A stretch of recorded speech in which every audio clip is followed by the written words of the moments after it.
Has an NL East matchup. It's the New York Mets taking on the Miami Marlins.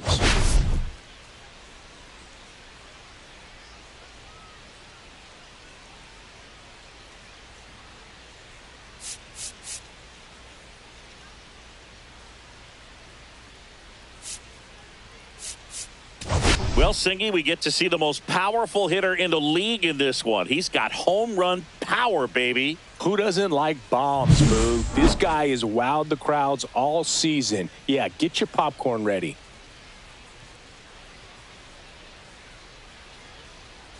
First pitch coming your way next.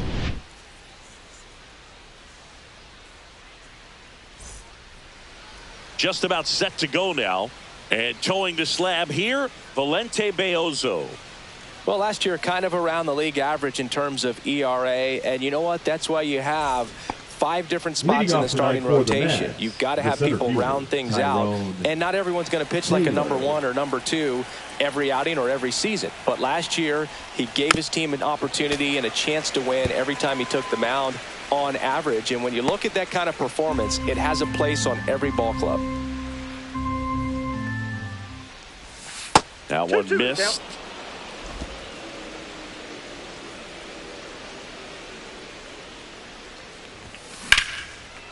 Swing and a line drive, base hit out of the center field.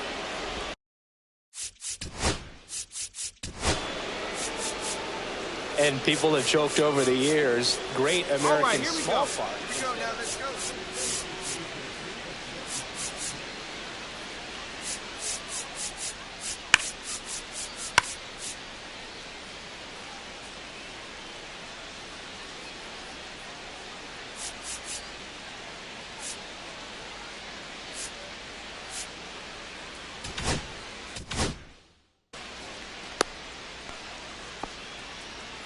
I could watch base hits like that one all day long, and so could every hitting coach in the league. Just a nice line.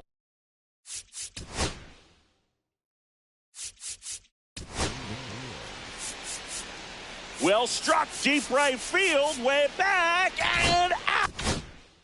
Drive into center field. And now they've got some speed on first, so we'll see if they try to get him into motion. And now here's Jeff McNeil.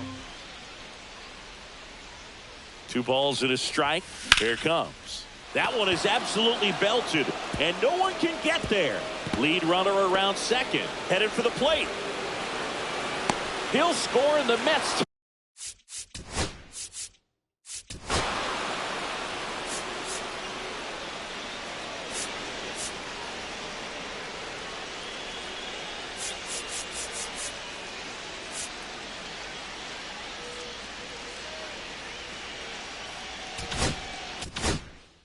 Take the lead.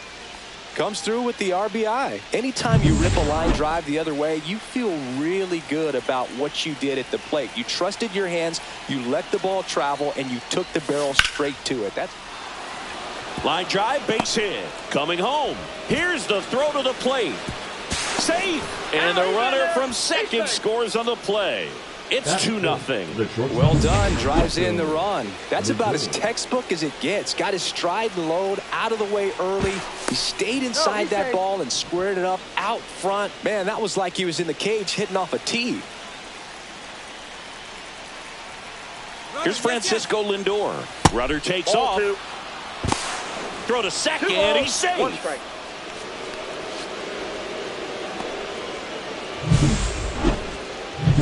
Alonso stands at second with no outs. Swing and a miss. And it's 2-2. See that fastball right by him, slightly elevated. That's a confidence boost for this guy out there on the mound. See if he continues to climb the ladder.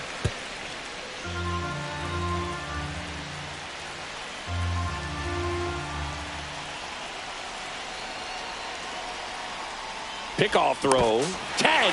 And he's picked off.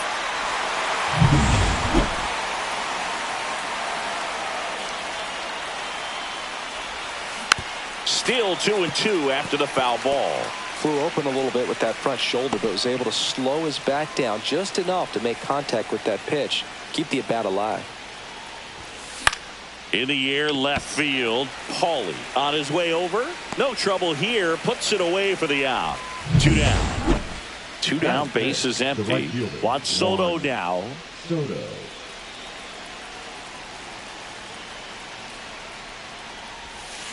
So a foul ball makes it 1-2. Base is empty, 2 away, but 2 runs are in here in game 1 of this 3-game set. Swings through that one. It's a strikeout. But 2 runs for him, and they jump ahead. And we're back. And today's starting pitcher, Clay Holmes. Chris, what are you looking for from him? Well, a very solid ERA last season, just a little over 3. And when you've got a guy like that taking the mound for you, the offense is definitely expected to score 4 runs at least, unless they're really struggling. So more times than not, when he's on the bump, you're going to win the ball game if you just do your part as an offense. So last year, great year. He wants to repeat that or even improve. And I think there is some room for improvement. He's got good stuff. It's just executing from hitter to hitter. And now for the Marlins, Javier Sanoja. Ground ball up the middle. That's a base hit.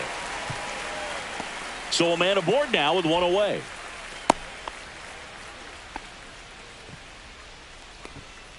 Batting third. So digging in, Xavier Edwards. Runner on the go. Pitch in for a strike. The throw, tag, and he's out. Usually when you see a team try to steal a base in the early innings, it tells you they want to be aggressive on offense. Try to force the defense to make plays and slow them down. That's exactly what they did right there. So we'll see if that caught stealing changes the offensive approach moving forward. And now maybe extra bases.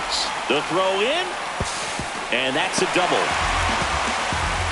Good 2-strike hitting right there, Boog. A bit of a lost start for some, so that was nicely done to beat the odds. That was a thing of beauty. He may have been a little behind the pitch, but by getting that barrel into the hitting zone early on in his swing, he was able. Now this is through for a base hit. Now a long throw home.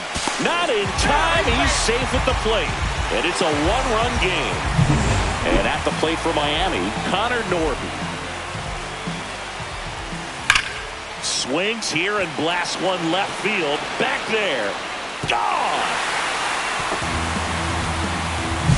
Changeup up in the zone is a hitter's dream. It's a BP fastball, but you're playing in real time. Most times, the pitcher's asking for a new baseball, just like right there. 2 strikes. 2 down, nobody on. That's foul off to the right side. Keeps the AB going.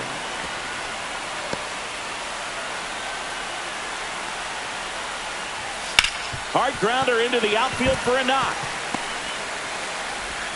And that keeps the inning going.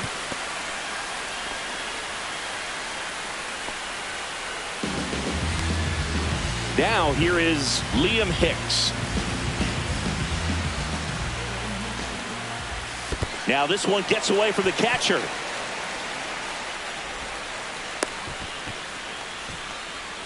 Lots of pitches thrown in this first inning. It's kind of that nightmare scenario for starting pitching. But you know what?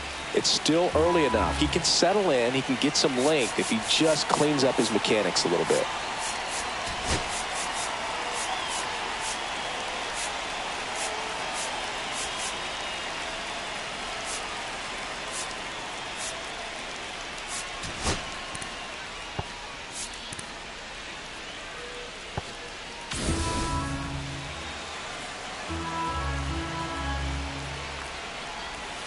Next offering is in for a strike. Well, he left that changeup up.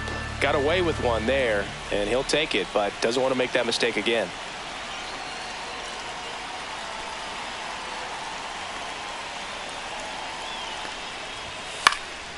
And a foul ball, he stays alive.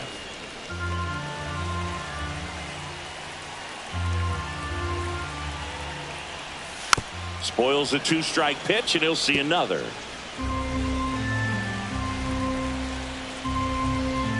Man at second. Swing and a miss, and that is that. But they strike for 3 in the inning. 2 on this 2-run home run. It's now a 3. New inning getting started, and here is Mark Vientos.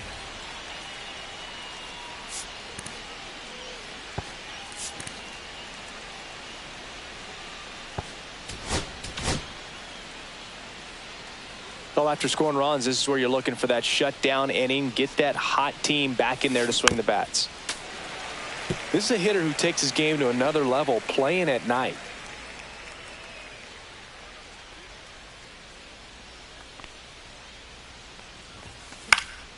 In the air, right field. Sanchez gets under it. Hauls it in for the out. One down. Batting 7, the catcher, number 4. Francisco Alvarez getting ready to hit. One out, bases empty.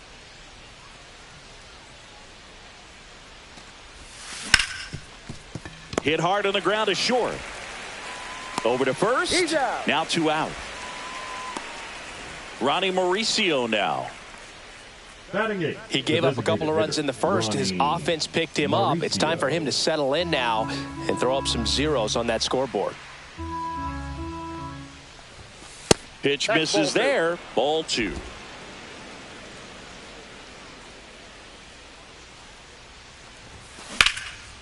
And there's a rocket into the outfield. And that keeps the inning alive. Batting 9, the left fielder. Here's Brandon Nimmo. Brandon Nimmo. Timeout asked for and give it. At the plate now.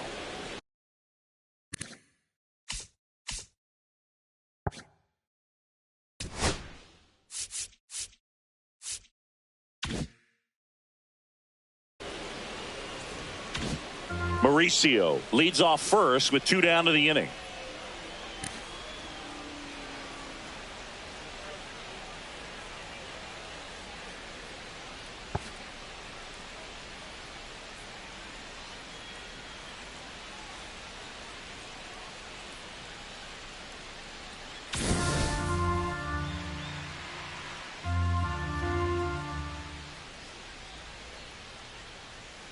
Runner on the go.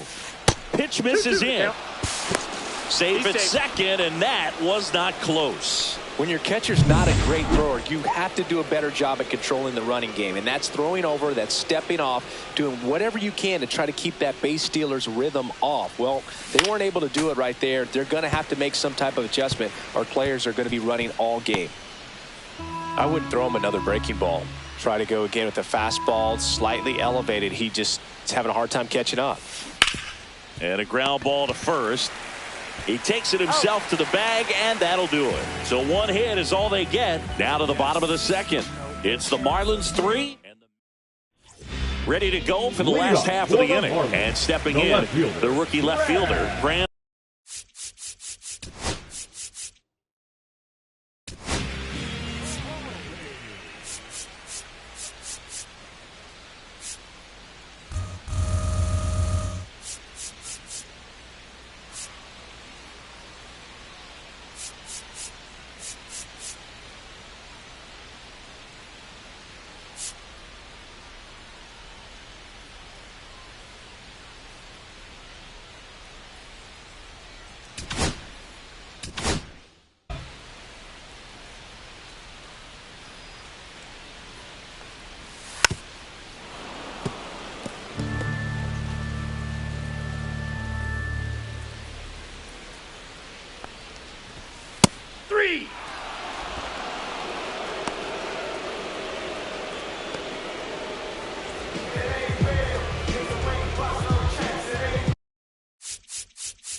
Next offering is in for a strike.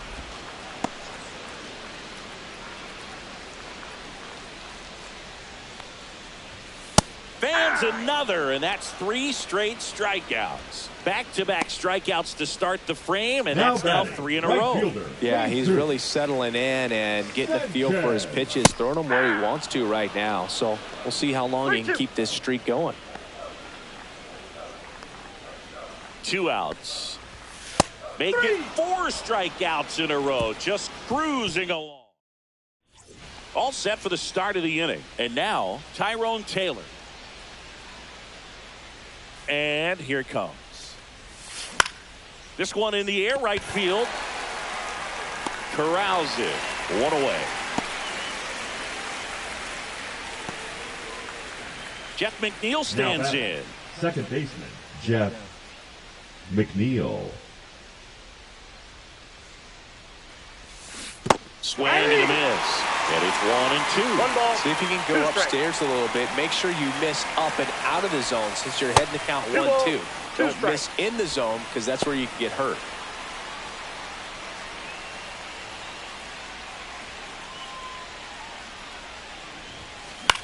That one lifted to left. Edwards makes the grab. 2 down.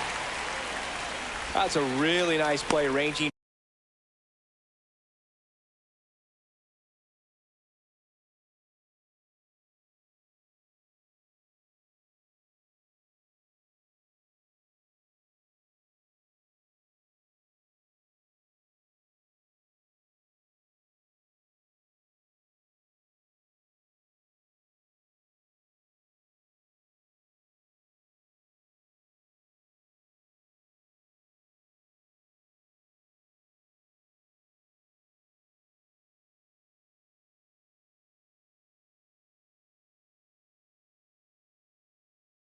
Back into the outfield for that catch. We all know those can be a little tricky, especially if the wind's swirling around out there.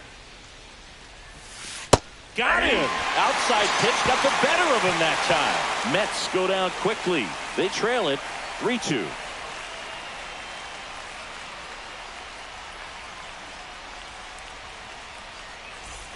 Bottom of the inning. Now the number 2 hitter, Javier Sanoja.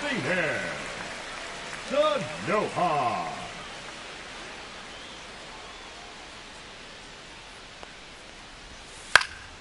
That one fouled off.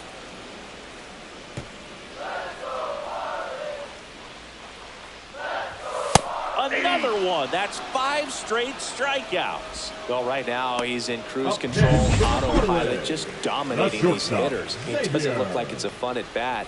And all of a sudden, you become in awe of this guy on the mound. Somebody's got to break this thing up. That's 5 straight strikeouts. Got to put a ball in play. Handles, throws the first. And 2 straight set down to begin the bottom of the 3rd. 2 outs, base is empty. Here's the cleanup hitter for Miami, Kyle Stowers. Just misses. 2-2. This is important. If he can go 1-2-3 here, will be a very... Threw it by him. A swing and a miss at the fastball to end the inning. And the Marlins down quietly. But they're up 3-2.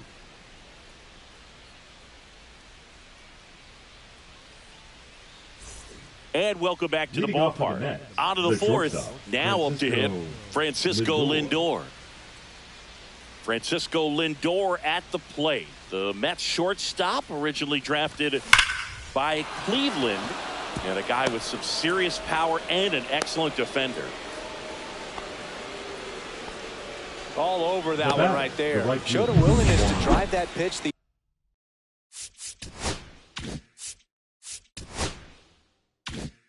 opposite way. Didn't get jumpy, didn't try to pull the ball. He let it get deep, took the barrel right to it, and then extended through the swing for the line drive base hit.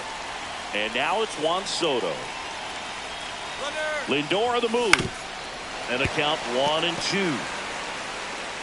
Lindor aboard here at first with nobody out. Check on the runner. Lindor back in there.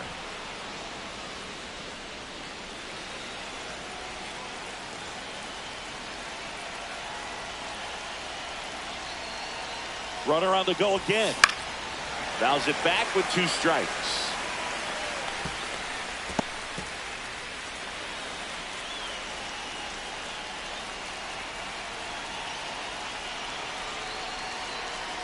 Runner on the move again.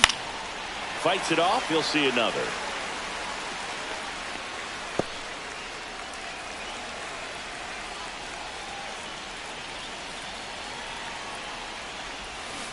Fouls it off. Still 1-2. With 2 strikes, may see some movement over there at first base, trying to stay out of the double play right here.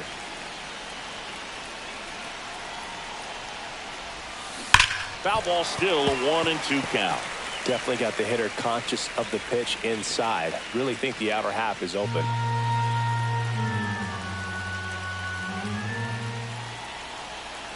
Runner goes again. Swing and a miss. That's a strikeout. And there's no throw. He's in there at second with a stolen base. And the tying run is now in scoring position. The third baseman. And now it's Mark Vientos. Pickoff move to second. Lindor back in there.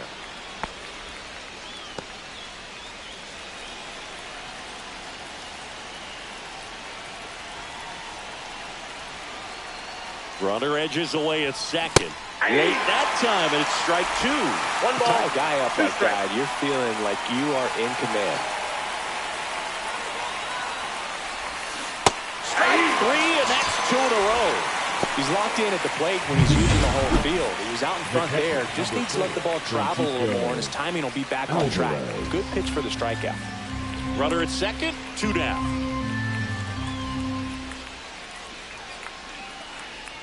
Runner takes off, and that one fouled off.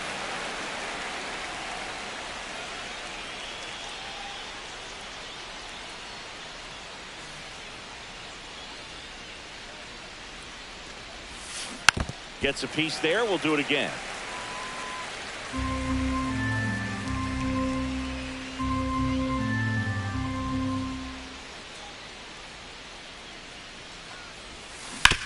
And he grounds one back up the middle, and it finds its way through for a hit. Around from second is the tying run. It's an RBI single. It's 3-all. Showed a lot of fight with 2 strikes in that AB. Couldn't get any air under it, but he smoked that ball back up the middle. Timing was just perfect. Got great wood on it, and there was just no chance for the infielders with how hard he hit it. Go ahead run on base. And now the DH, Ronnie Mauricio. In the air, left field, down the line, and no one could get to it. It's a foul ball.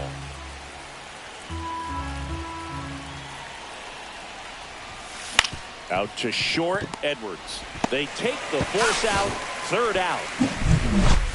But they pick up 1 run on the RBI single. Back here in Miami, John Sciambi and Chris Singleton with you. And leading off the bottom of the 4th, Connor Norton.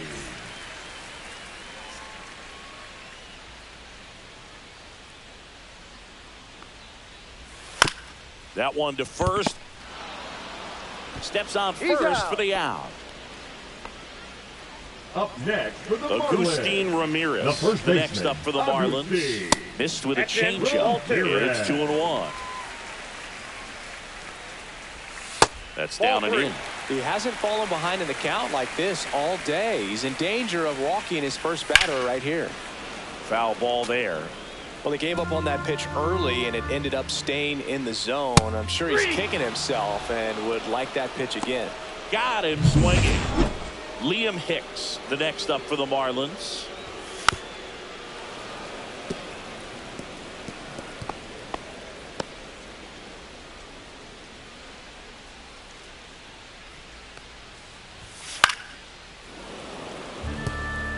That wasn't an easy pitch to hit. It's much easier to do damage against mistakes, but that's not what that pitch was. 2 down, nobody on.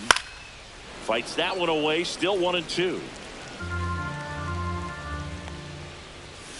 Keeps the at-bat going with a foul ball. 5 foul balls in a row. I have no idea what that feels like, but you got to love this battle. Just wondering who's going to blink first.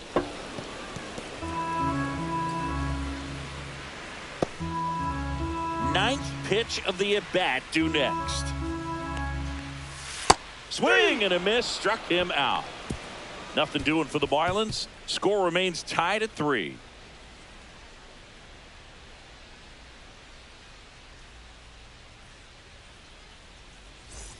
Welcome back. Quite a pitcher's duel so far. Here's how the starters have performed up to this point.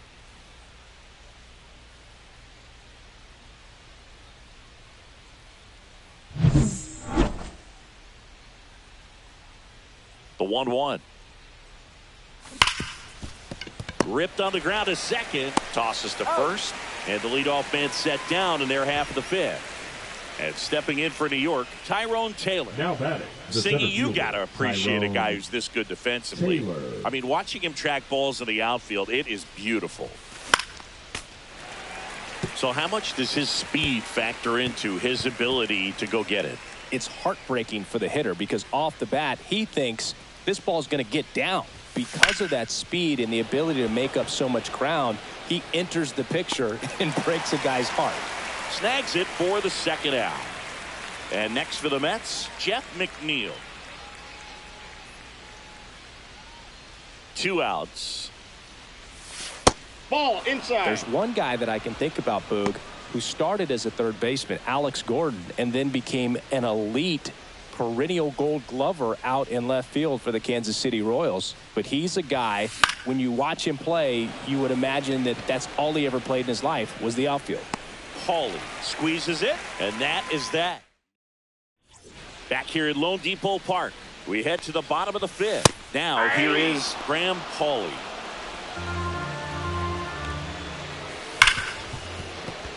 Dives, and he can't hang on. And he'll be safe at first. Really nice job of two-strike hitting in that at bat. That's one of those you classify as just too hot to handle. Hit it on the screws, and it couldn't be fielded cleanly, but you can't really blame the defense in that case.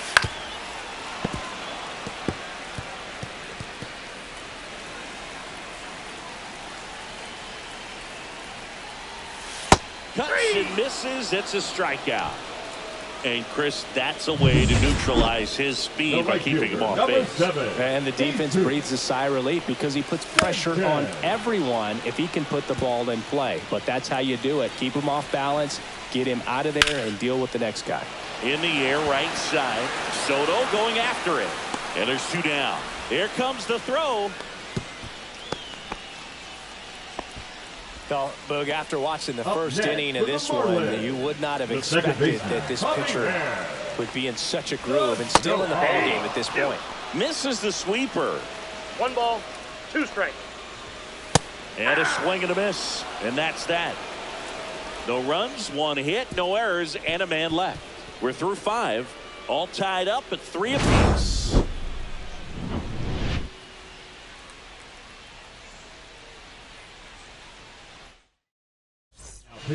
We're back, and they make a change to start the 6th. The new pitcher, Lake Backer. This is his 3rd time out this year. And now it's the polar bear, Pete Alonso.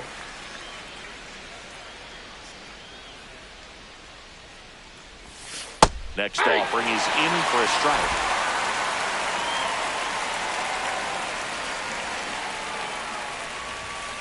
And a swing and a miss. Beat him with a fastball. And now it's Frankie Lindor. You talk about elite defensive players, especially in the middle of the diamond, and this guy is at the top of the list. Here's a high fly ball out to center. Hill makes the grab, 2 away.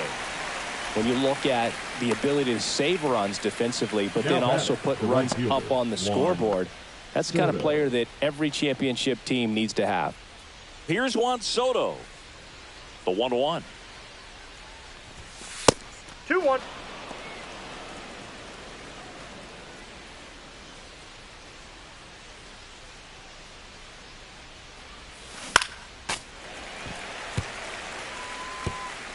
Two down, nobody on, and we're the top half of the 6th.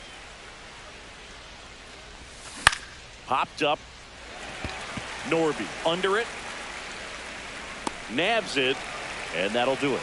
No runs, no hits, no errors. Bottom of the 6th inning. And the batter now, Xavier Edwards. Swing and a ground ball. 1 away, bottom of the 6th.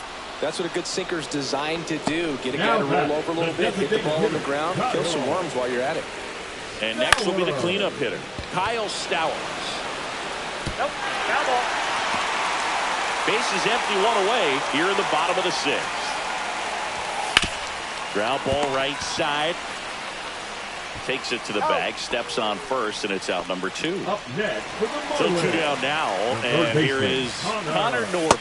Next pitch misses way outside. Well, you got to give him credit out there on the mound. This outing started off a little shaky, but he's found a way to settle in and turn this into a pretty good start. Zips it across, bang, bang play, and the inning is over. So they go quietly there. 7th inning coming up.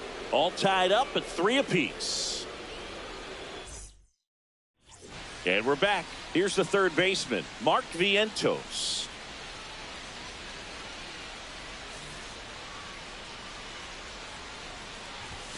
Not even close there. And a count 2-1. Movement in the bullpen. Ronnie Enriquez getting ready to go. Fauché also getting ready.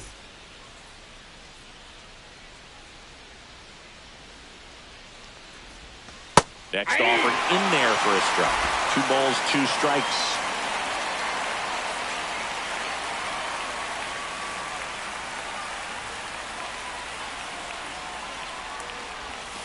Slider misses outside.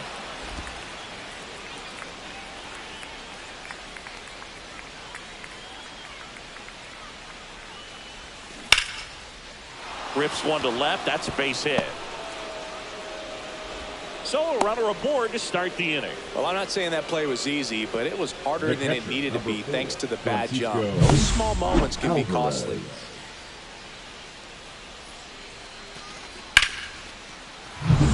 Here's the catcher, Francisco Alvarez.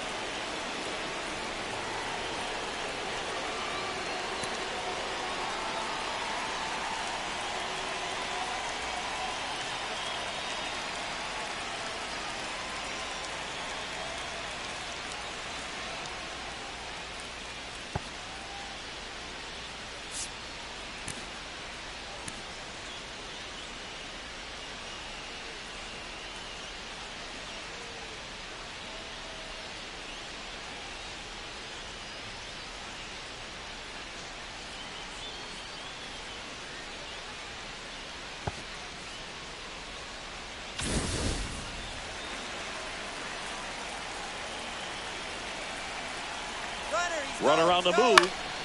In the air, right field. Sanchez brings it in. And there's one away.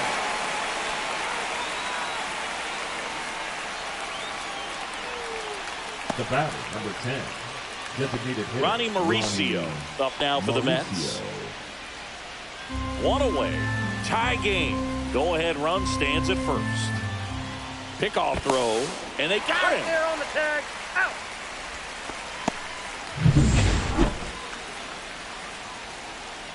Here's a 1-1.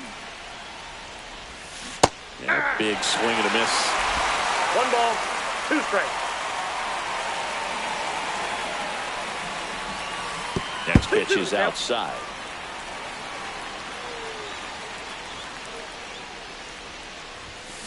That one ripped right center field. Out of here. He made him pay for that one. And the Mets jump in front. It's 4-3.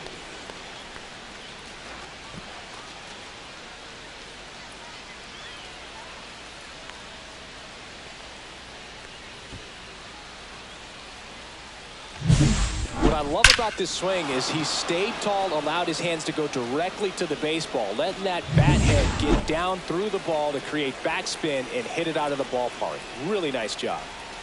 And now Brandon Nimmo. Hard ground ball, base knock. So a 2-out knock keeps the inning alive. The batter, the center fielder. So up next for New York, Tyrone Taylor. Runner. There goes the runner. Swing and a ball popped up. And it falls. And that'll put runners at the corners with 2 away. Now batting, the second baseman, Jeff. So 2 McNeil. outs with runners on the corners. Here's the second baseman, Jeff McNeil.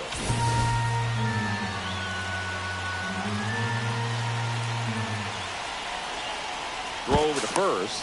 Taylor back in on a dive.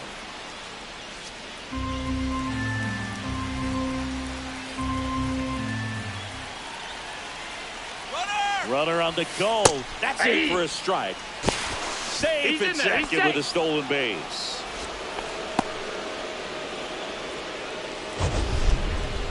That was close, but StatCast shows us why he so often seems to be on the safe side of these steal attempts, Chris. Yeah, you see that plus speed, and he needed every last bit of it to swipe that bag. Such a threat on the bases.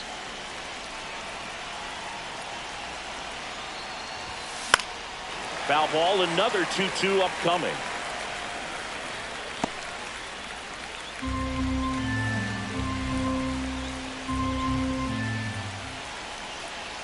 Two on, two outs. Drilled in the air, high and deep right field. Ranging back. And that one hops the wall. Pulls into second. That's an RBI double. Another comes in to score. And they take a 3-run lead. A perfect example right there. That plate discipline, it pays off. Pitching for the Calvin Marlins. Fauché on to pitch out of the pen here. And he's got a big-time breaking ball to contend with. Hitters going to have to pick it up early if they're going to have any chance. So, runner at second.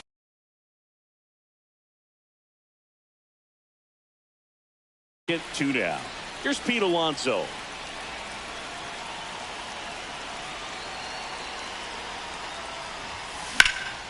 Swing and a high fly ball out towards right field. Hill makes the grab on the run. But 3 score in the inning. 2 of them on this 2-run double. And they've doubled up now. It's 6-3. It's Major League Baseball, and it's on. And welcome back to the ballpark. Bottom of the 7th, and now the first baseman, Agustin Ramirez.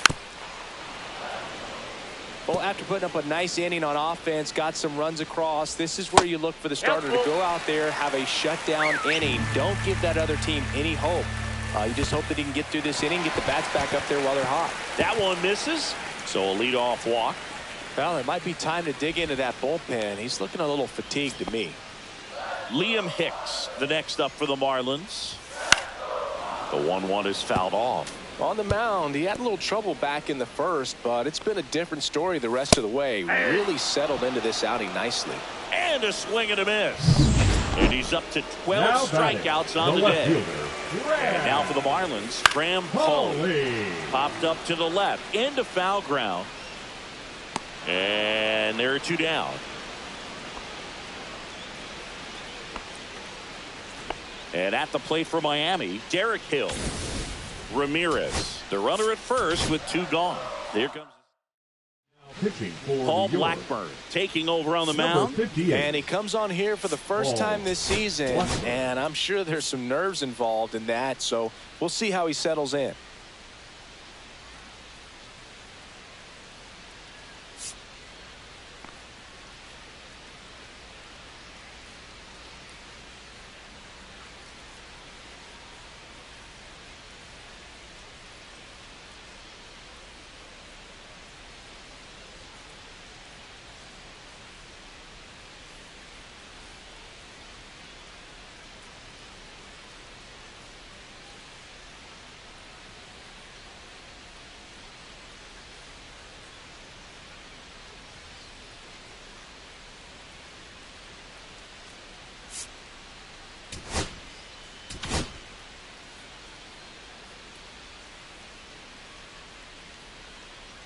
Two outs. Swing and a miss. He was late. Strike 2. 1 ball, 2 strikes.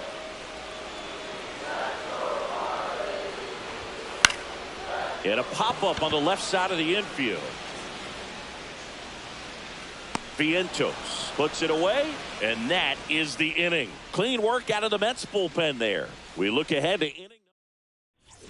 Ready to begin the 8th. And now here is Francisco Lindor.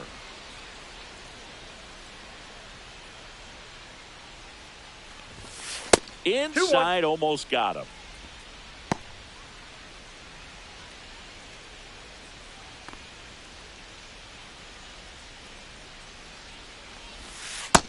That's out. Double-barreled action in the bullpen. Jesus Tinoco, the young right-hander, up and throwing.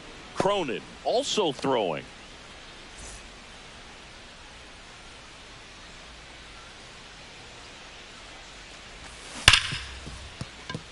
And it finds its way through for a hit. Man aboard on the leadoff single.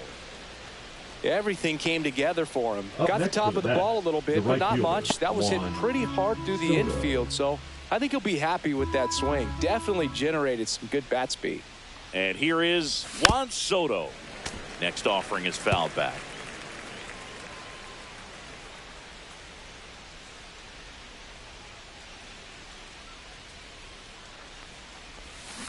On the ground, could be two. They get one. He's out. Return throw to first, and that's two. Mark Vientos up now for the Mets. And it is 2-1. We got 2 balls, 1 strike. Right through there for a strike.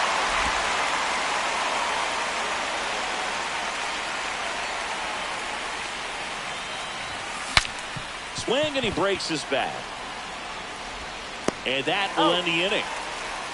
No runs, 1 hit, no errors, and no one left. Last half of the 8th coming up. It's the Mets 6 and the Marlins 3.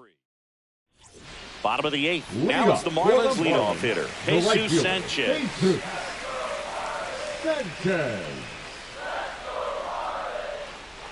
Ball to strike. The pitch. Just missed. That's a good pitch there. Really had some run and finished a little up and in just on the edge. And that's one of those, if you swing at it, you had a broken bat as you jog back to the dugout. Comes up empty. That's strike 2.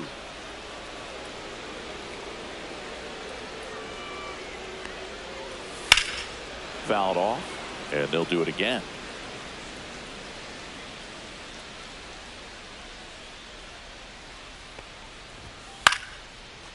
Line drive, base hit. Just kind of sliced that one into center.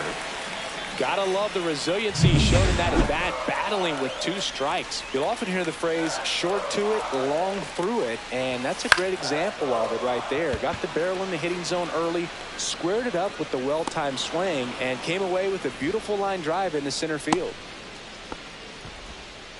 Well, those can be pretty fun as an outfielder. Got to put it into his highest gear and go a long way to track that one down.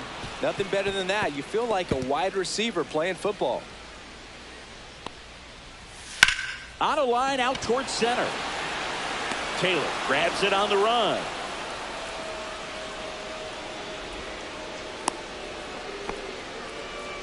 Nothing instills more confidence in a team than a center fielder who makes a great play like that on the run. They can feed off the energy he brings just from his playmaking abilities. And here comes the Mets manager to the mound. Pitching change coming. The Mets with a new arm on the mound, Huascar Brazoban. He's making his second appearance of the season.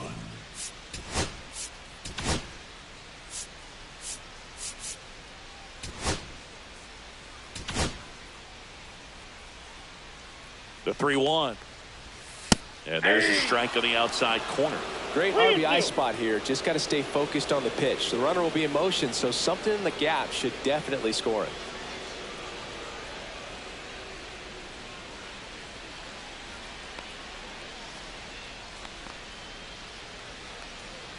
Two outs. The right-hander gives up the 2-out walk, and that'll bring the tying run to the plate. Now the third baseman, Connor Norby. Not what he wanted to do there, Boog. That keeps this inning alive and gives this offense a good chance to... Line drive, base hit. Runner around third on his way to the plate. He'll score. It's an RBI single, and now just a 2-run deficit.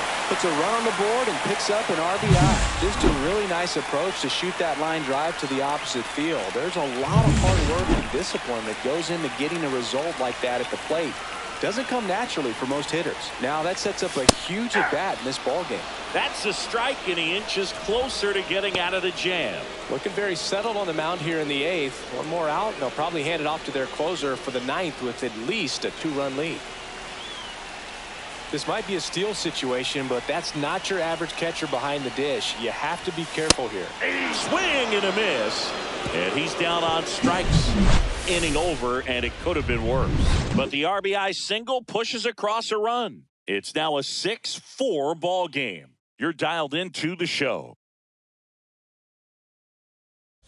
Pitching for We're the back. Marlins. It's the top of the ninth, and there's a Number new pitcher on the 38. mound, Jesus Tinoco. Pretty tight game, so they're looking for quality pitches out of him right here. Got to do his best to keep the score right where it is. Francisco Alvarez up now for the Mets. Now he steps out as time is granted.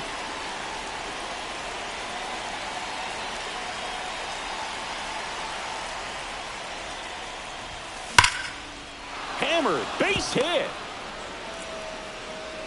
And the leadoff man aboard. Everything came together perfectly for him right there. Nice job going the opposite way with it, letting the ball travel and not allowing the barrel to hook around the ball. It's so frustrating when you see a good pitch and your hands roll over. It was on the outside part of the plate, and he approached it perfectly. And now the Mets DH, Ronnie Mauricio. He sent one out of here in the seventh. Yeah, big moment in this game as well. It was a great swing, and one of the reasons why they're out in front and looking to add on right here. Runner at first with no outs here. Swing and a high fly ball left field. Paulie makes the grab, one away. Now batting, left fielder Brandon Nimmo. And stepping in for New York, Brandon Nimmo.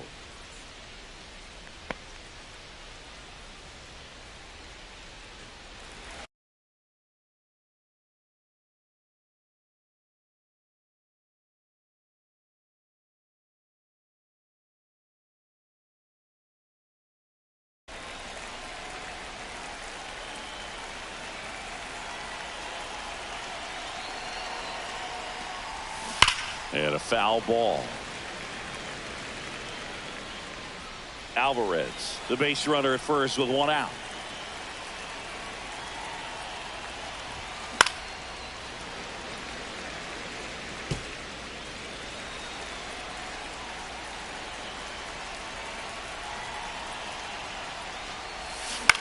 Swing and a ball popped up.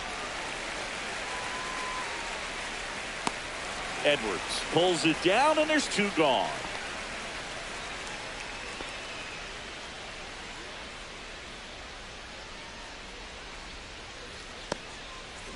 And now the center fielder, Tyrone Taylor. Tyrone Taylor.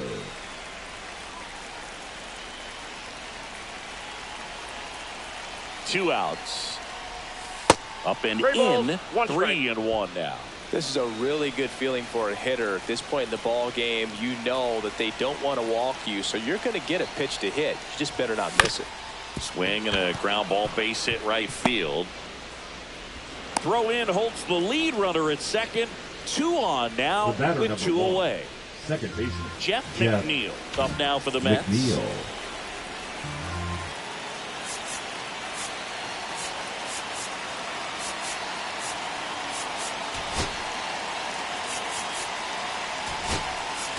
Substitution now at second base. Mets going with a pinch runner. Luis Angel Acuna.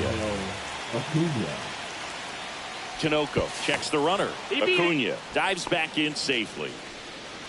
First and second, two down. You're at the top of the ninth. Here's the pitch. Both runners on the move. There's the ball. Throw to third. Wow! And that.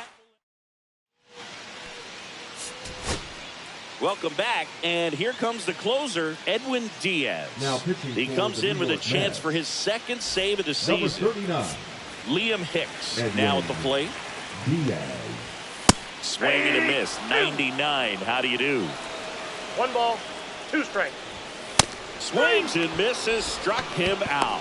I see it more commonly in the sport these days, but man, a triple-digit Now fastball batting, blown left right fielder, by someone is still pretty awesome to witness. Paulie. I mean, you got to be geared up and ready to swing it when a guy like this comes out of the bullpen, because that fastball, it eats, and if you're not ready, you're going to be walking back to the dugout. And up next for Miami, Graham Paulie. Luis Torrens, the new catcher now. Now catching, number 13, Luis That one at triple digits. 1 ball, 2 strikes. Stays alive.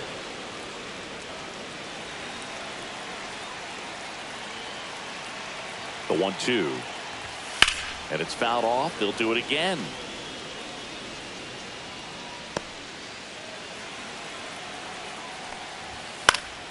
Fouls it off. Still 1-2. 100 miles an hour, foul that off. That's a good piece of swinging. I won't say hitting because he didn't get a knock, but a good piece of swinging to keep the at bat alive. Foul ball, still a 1-2 count. 9th pitch of the at bat due next. Fouled off the plate. They'll do it again. It's a tough pitch, but in terms of the best pitch you're going to get to hit in the at bat, that fastball was down enough where you're going to catch up to one. That's the one. When he elevates, hitters aren't touched it. Swing and a miss. Struck him out on a slider, and there's 2 gone. No, it's kind of tough right here. Closer comes in and he strikes out the first 2 hitters. It's hard not to feel defeated, and then this is going to go quickly. But you got to go up there, maybe try to find a way to choke up on the bat, spread out, put the ball in play, and maybe you can extend this inning. 2 balls, The Fish down to their final strike. Sends it to center, and that's going to do it. He puts it away, and that'll do it. The Mets have won 4 in a row. After 4 wins in a row, you start to think a little bit that you're on a roll, and that's the momentum that just takes on a life of its own. Players start hitting up and down the lineup. Never know who's going to come up with the big hit, who's going to come out of the bullpen and get the big outs, but it's a good feeling, and you want to extend it. And this one ends with a final score of 6-4 for Chris.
Welcome to Marlins Way, where we find Lone Depot Park.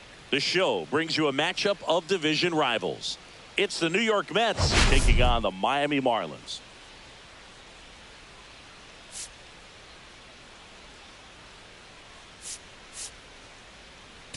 Today's focus is on a bullpen that's been tremendous recently. From the setup arms to the closers, this group literally changes outcomes of games, Singy. It's been incredible to watch, Boog. And once the starters hand over the ball, it's been practically game over for the opposition.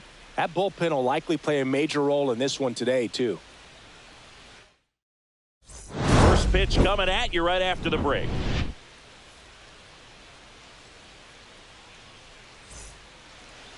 Just about set to go. And towing the slab, Yuri Perez. Try to stay back for that power changeup. Speed differential between the fastball and the changeup is huge. Hitters, they have a hard time staying back. Ready to go. And stepping in for New York, Tyrone Taylor. Base hit center field. So a man on base to start the inning. He was all over that one. Just a very nice approach and swing right there to use the big part of the field. Everything was on time. He stayed balanced through the entire swing and just launched that one into center. Runner takes off in the air left side. And there's one down.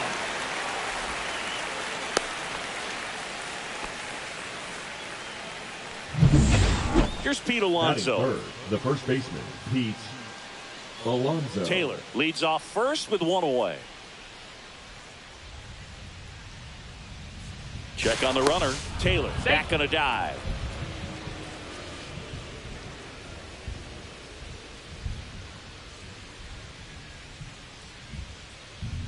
Runner. The kick and the pitch. Runner goes. Norby. There's one. Out. And he beats it. He's safe. Well, the runner from first stealing all the way right there and being very aggressive, continuing on to third. Infielders have to shut him down, give him a look, do something to prevent that guy from getting to third. So the go-ahead run in scoring position. And here's the veteran outfielder, Juan Soto. Swing and a miss, and that's strike 2. 1-2.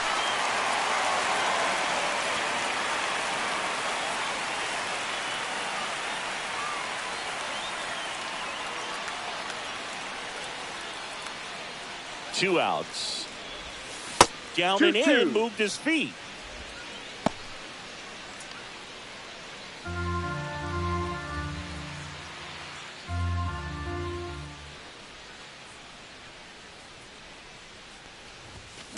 That's out to center field.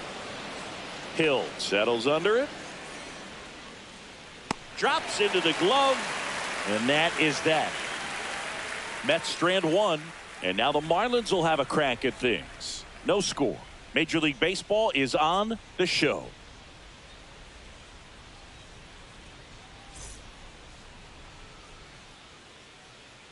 Back here in Miami. And today's starting pitcher, Griffin Canning. Chris, he's looking for a bounce back this season.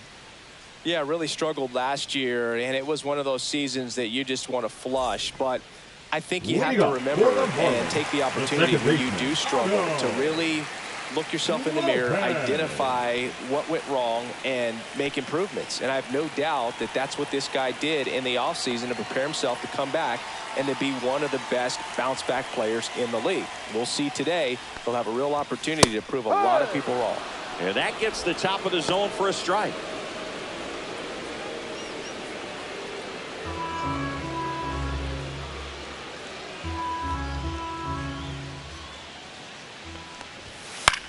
In the air, fairly deep to right field. And there's one down. And time now for the Marlins lineup. A really frustrating showing for them in their last game. Lots of traffic on the bases, but they left a ton of runners on base. Couldn't cash in their chances, Chris. They had plenty of chances. There's nobody to blame it on but themselves offensively. They just did a poor job converting in those situations. You have to figure out what's your plan going to be. Maybe watch some tape from the last game. Make the adjustment. So if you get those opportunities in this one, you've got a much better chance of scoring some runs.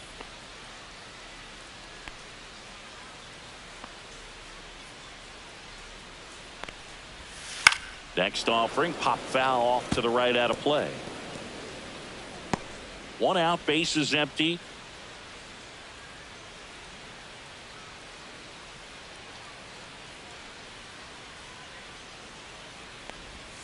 The next offering misses. It's 2-2. Really good take, especially with 2 strikes.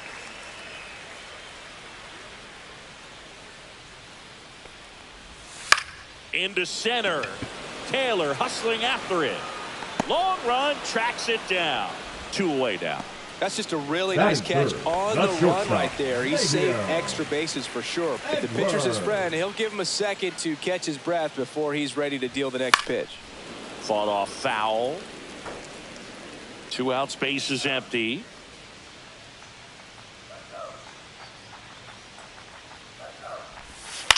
A swing and a soft liner brings it in for the 3rd out. And 1, 2, 3 go the Marlins. We played an inning, no score.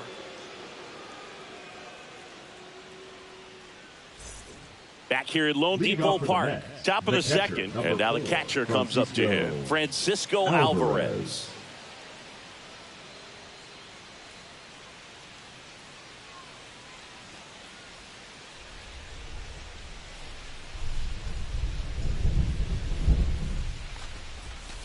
And that one sliced foul.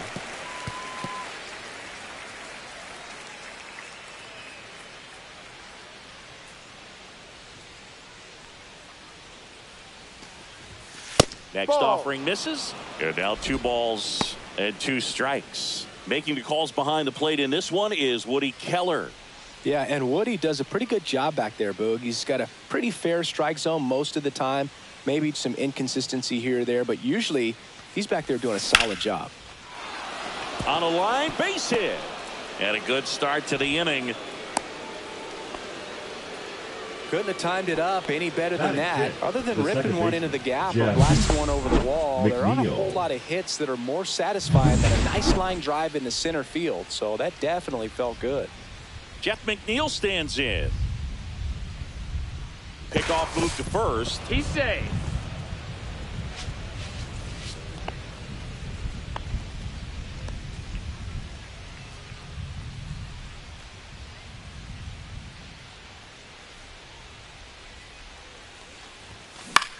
And that one in the air, center field. Hill. And there's one away. Batting 7th, the 3rd baseman, Mark Vientos. Stepping in, Mark Vientos.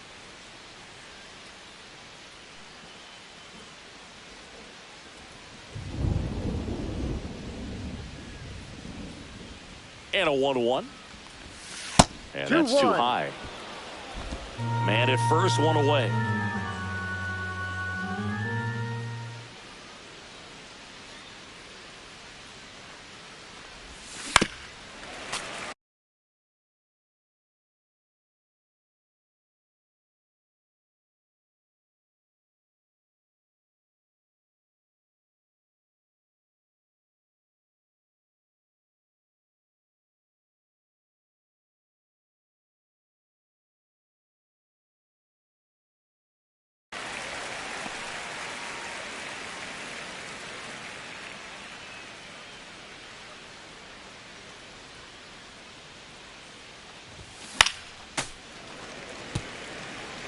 I wouldn't throw him another breaking ball.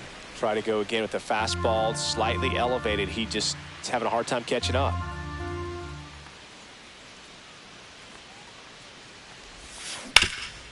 That one back up the middle, and it gets through. Quick throw back in. Lead runner holds at second with 1 gone. Really nice job staying up the middle with his approach. He didn't try to do too much with the pitch, just shot it through the infield. Runner in scoring position now, and a good opportunity to push across the first run of the ballgame. And next for the Mets, Ronnie Mauricio. Mets going with a pinch hitter. Brett Beatty. Runners at first and second for him with 1 down. The last thing he wants is to hit the ball on the ground, but I wouldn't expect many pitches up in the zone. They'll be pitching for a double play in this spot. 1 ball. 1 out. Runners at first and second.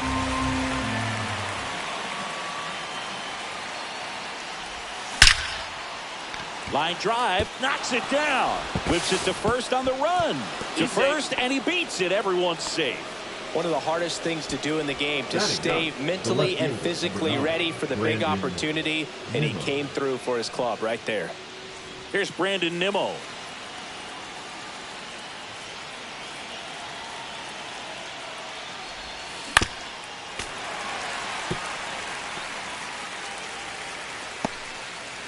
Bases loaded, 1 away. Here at the top of the 2nd.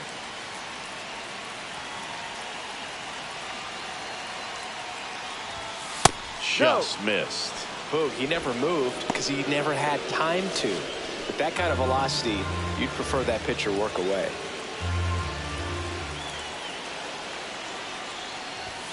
That's outside, and the count is filled up.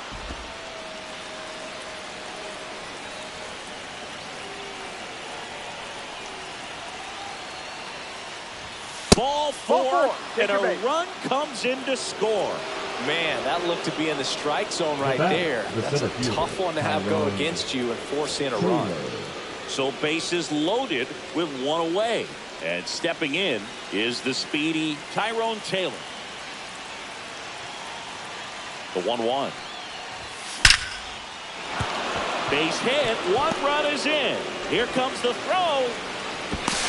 It's offline, and he scores. And they're up by 3. Gets the job done as he brings home a pair. To me, it's just a really controlled, balanced swing. He wasn't trying to do too much with it. Just stayed disciplined, got the barrel to the ball, and put it in play. Francisco Lindor comes up to the plate. Swing and a high fly ball. That's out to center. Hill makes the grab. Both runners tagging from second and third. He's in to score on the sac fly, and they lead by 4. Man, there's a sac fly to bring home another run in this inning. These hitters are just piling it on. We're seeing some really quality at-bats out of this team right now.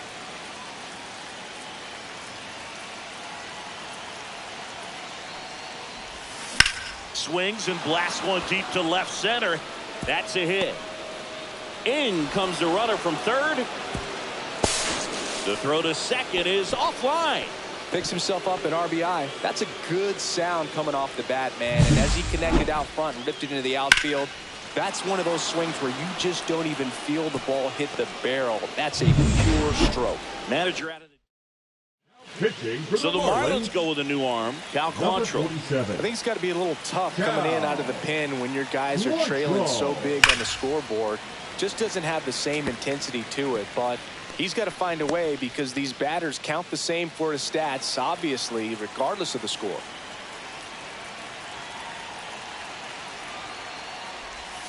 Next pitch is outside. Recognize that changeup right out of the hand. Just spit on it.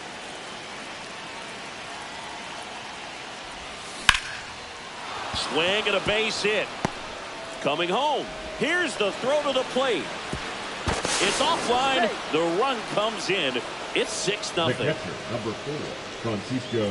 So man aboard, Francisco Alvarez. Up now for the Mets. On the ground. They kept the force, and they're happy to just get off the field after that frame. So in the end, 10 come to the plate. 6 of them come around to score. We go to the bottom of inning number 2. It's the Mets 6 and the Marlins nothing. Bottom half of inning number 2. Now here's the cleanup hitter for Miami, Kyle Stowers. Well, every pitcher wants a run support, and having a lead is nice, but it can be challenging for some pitchers. I think keeping the mindset to attack instead of trying to be too fine and have too much finesse.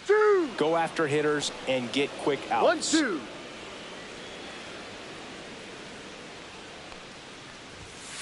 And that's ruled a swing. It's a strikeout. And now for the Marlins, Connor Norby.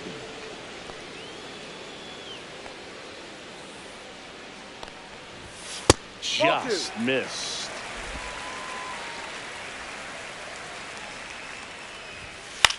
Popped up. McNeil in pursuit. Hauls it in for the out.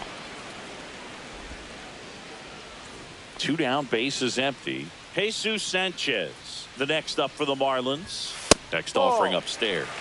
I can't play around with him here. It's a 6-run lead at this point. Got to attack hitters, even if you give up a solo shot. Swing and a ball popped in the air. And that's a foul ball.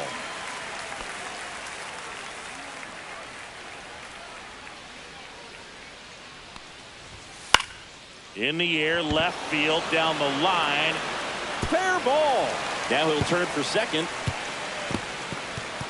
He's there. It's a 2-out double. Well, those kind of lucky soft hits will always make you smile. Kind of just punts it out there the other way. Didn't hit it real hard, but he got just enough of it to dunk it behind the infield. And I tell you what, you'll take those every day you can get them. Could be a chance here for them to start clawing back into this ball game. Liam Hicks, the next up for the Marlins. Swings through that one. 1 ball, 2 strikes. Struck him out looking.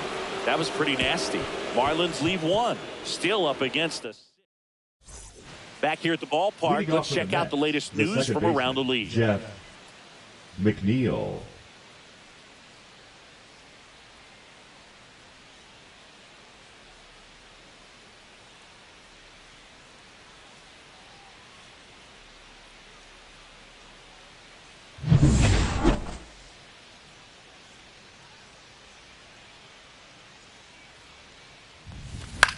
In the air, out towards left center.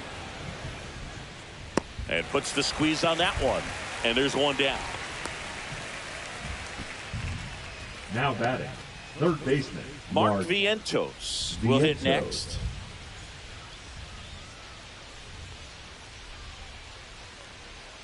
And the right-hander deals. And that's a strike.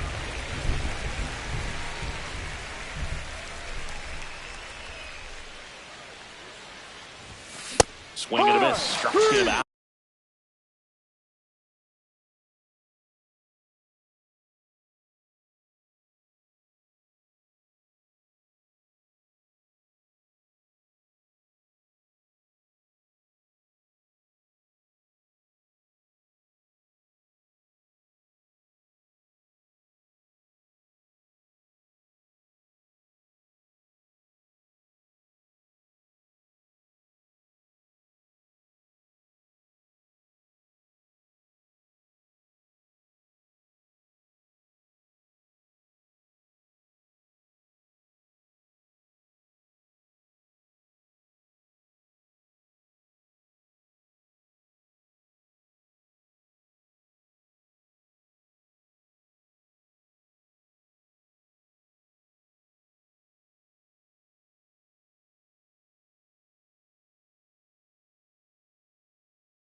And there's 2 away.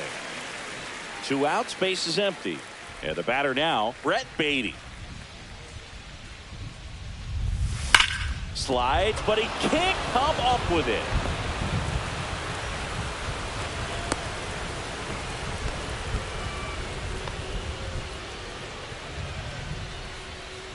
So up next for New York, Brandon Nimmo.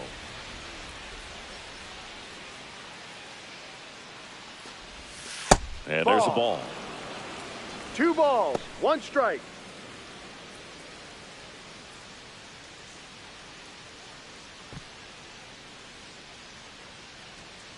Time asked for at the plate prior to the 2-1 pitch.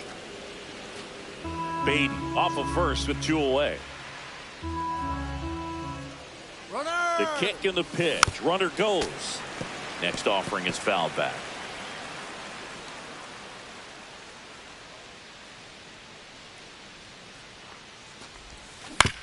Right side, Lopez. On to first. Out. And that is the inning. 1 hit, 1 left. We head now to the home half of inning number 3. It's the Mets 6 and the Marlins nothing. As we go to the last of the third. And here's the first baseman, Davison De Los Santos. Canning winds and deals. That one close, ruled a ball. And that's ball 2.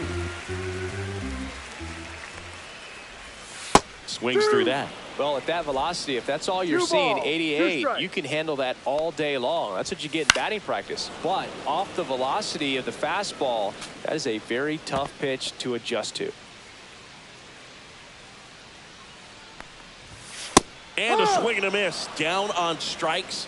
And he's registered 3 Ks in this one. Just a mid-90s challenge fastball right there. Not much to it. And I'm sure he'd love another swing at it because it was in a very hittable location. Those are the swings where you can sometimes start to question yourself as a hitter and say, how did I miss that? But you know what happens. Now a chance for Derek Hill. Swings through that one for strike 2. 1-2.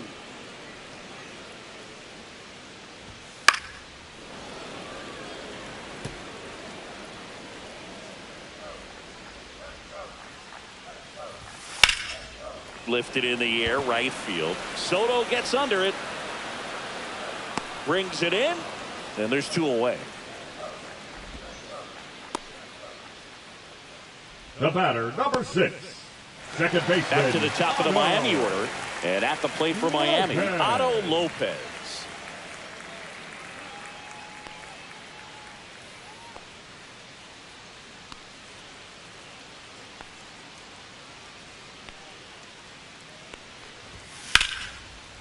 Line to right, and that'll be a base hit. And that extends the inning. Here's the left fielder, Dane Myers.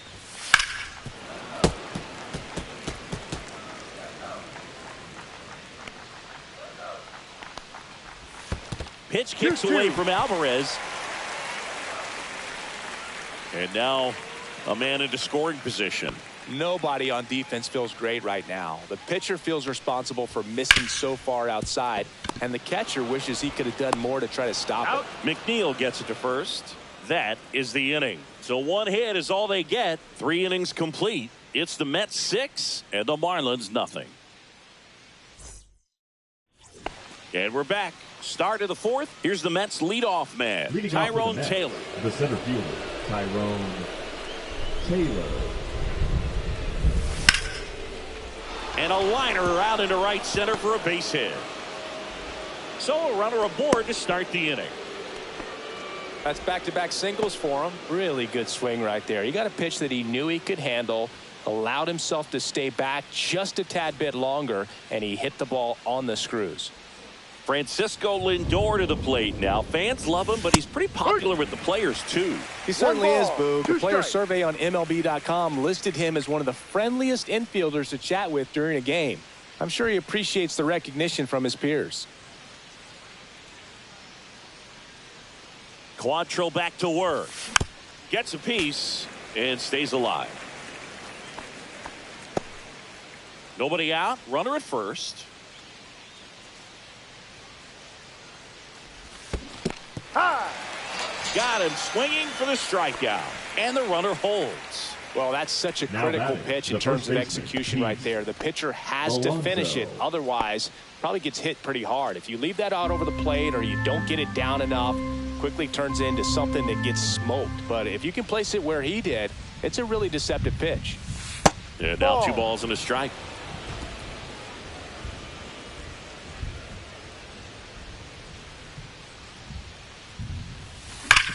Sharp grounder. That's through for a base hit. They fired in quickly, so it's first and second with only 1 away. Here's Juan Soto.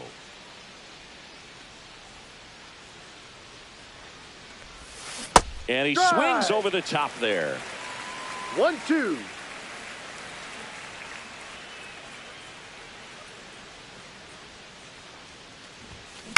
Ground ball right side, could be 2. Off balance feet, there's 1. To first, not in time. Great effort there. Tough play right there. Didn't really have enough time to set his feet and make a strong, accurate throw. Had to rush it, but he got it off and he got it there in time to get that out at second base. And here's the catcher, Francisco Alvarez. Hard grounder into the outfield for a knock. In comes the run from third to add on. It's an RBI single. It's 7-0. Second baseman, Jeff. And stepping in for New York, Jeff McNeil. Quantrill back to work. Right through there for a strike. 1 ball, 2 strikes.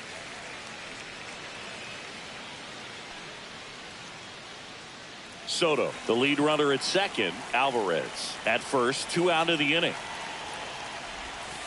Spoils the 2-strike pitch, and he'll see another.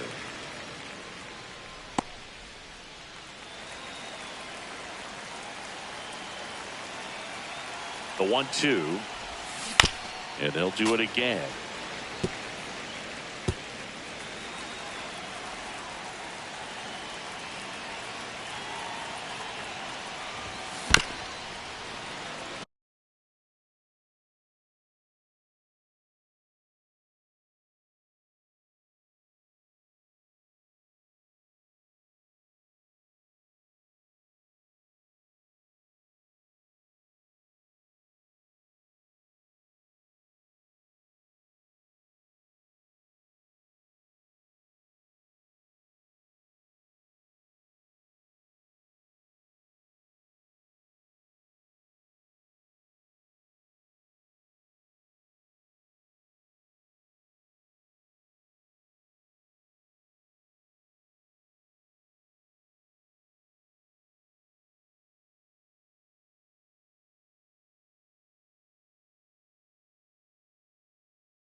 Fights that one away. Still 1-2.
2.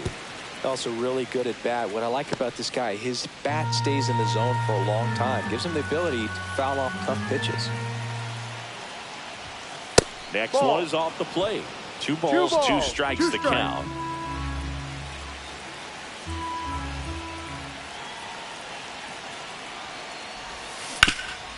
Up the middle, Lopez. Got him on the off-balance throw. That ends the inning and stops things from getting out of hand. They get a run on 3 hits, no errors, and 2 men left on. To the bottom of inning number 4 now. It's the Mets 7 and the Marlins nothing. And welcome back to the ballpark. Stepping in is the switch-hitting shortstop, Xavier Edwards. Clearly down in this ball game, and you can't look at the deficit and try to get it all back in one swing. It's got to come one at bat at a time, and even shrink it down smaller, pitch to pitch. Make that guy on the mound work to get you out. Hauls it in, 1 away. It's never fun going back to the dugout after hitting the line drive that finds a glove, but you will get some high fives. You know, when you make great contact, you feel like you've done everything right. But in this game of baseball, not everything is in your control. 1 down, base is empty. So a foul ball makes it 1-2.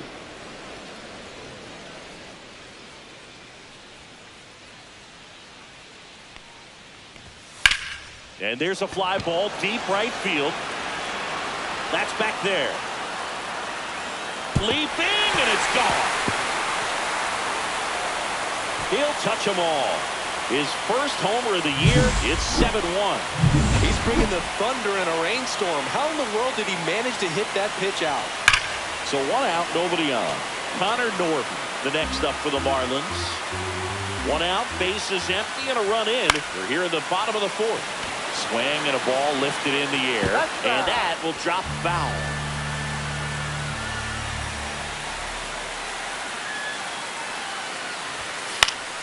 Good job to fight that one off.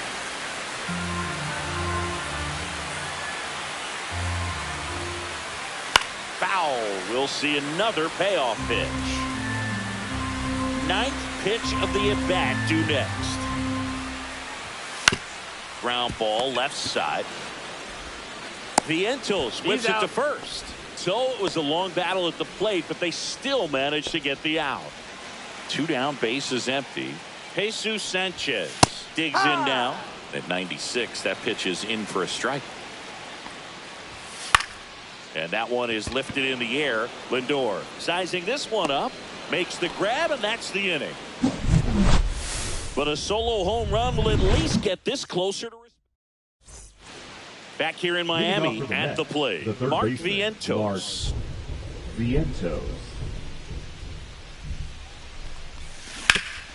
Ground ball up the middle. It's through for a hit. Man aboard on the leadoff single.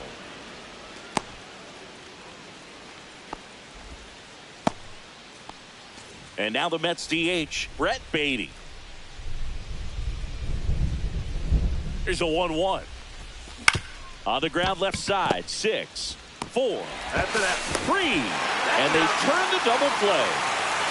2 outs, base is empty. And next for the Mets, Brandon Nimmo.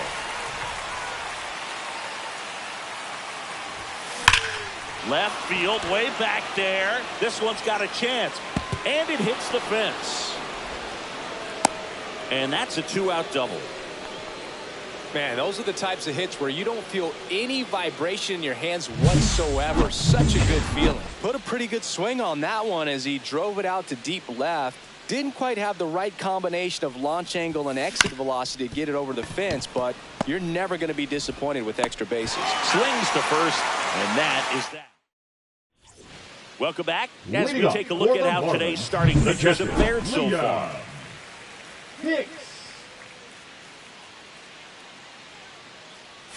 Just missed. You know, these Marlins just lacking discipline at the plate in this ballgame. Chasing pitches has been a big part of the story. We've seen it quite a bit today. It's been tough for them to make contact at times. And that's got extra bases written all over it. Makes the turn and heads for second. And it's a leadoff double to start the bottom of the 5th. Well, that was one of those high percentage advantage counts where batting averages are just so much higher. Nice job of driving that pitch the other way on a line. You know, hitters, they take so many reps in the cages working on going to the opposite field, and it doesn't always translate into the game, but right there it did, and he did it perfectly. Swing and a miss. Struck him out. Make it 4 strikeouts for him on the bump today. Derek Hill, the next up for the Marlins. And a big swing and a miss. Well, that's that slurve right there. He threw it extremely well. You talk about just a ton of breaks. So tough to get that barrel to. And a foul ball. He stays alive.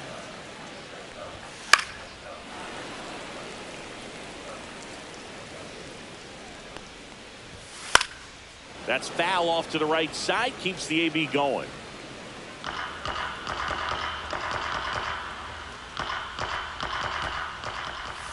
Strike 3, and that's 2 in a row.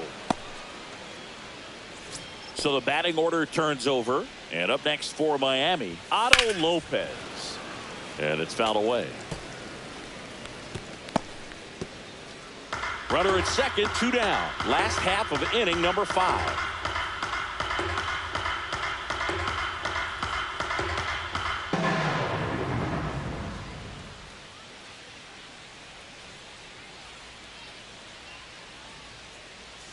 One and 2 now. Battling here as he fouls it away. Line drive, and that should be extra bases. Coming home. He'll score easily. Well, here we are, third time through the order, and this is where we see the OPS jump up. Manager might have to go to the bullpen a little bit sooner than he anticipated. So runner at second, 2 down. And now for the Marlins, Dane Myers. Drilled out towards left center field. That's well struck. That's down. One hops off the wall. The run comes in from second. It's 7-3. That's 2 consecutive extra base hits for this team. Off the bat, he was headed for the gap all the way. And as a hitter, you love seeing those as you take your first couple. He gets the intentional walk here, and now will force at any base with 2 gone. First and second, 2 outs. Kyle Stowers, the next up for the Marlins. Myers over at second. Edwards on at first with 2 down. Hit in the air right field. That one way back there, and that is way gone. Into the second deck it goes. His second home run of the game, and they throw 3 on the board. It's 7-6. That's exactly what this crowd wanted to see in this spot. He blasted that pitch.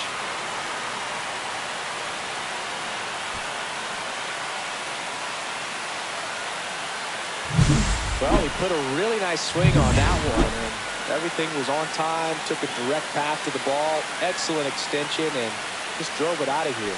Nothing better than when the ball jumps off your bat like that.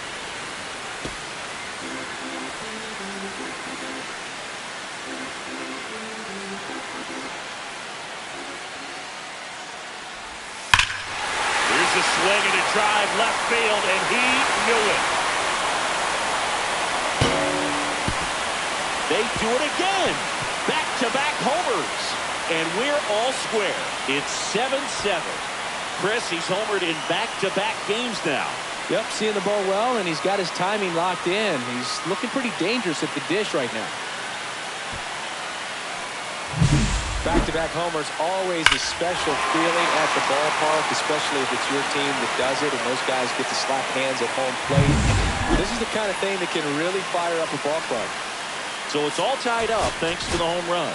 Jesus Sanchez, the next up for the Marlins. Ball game is still tied. They can get out of this inning with a tie game.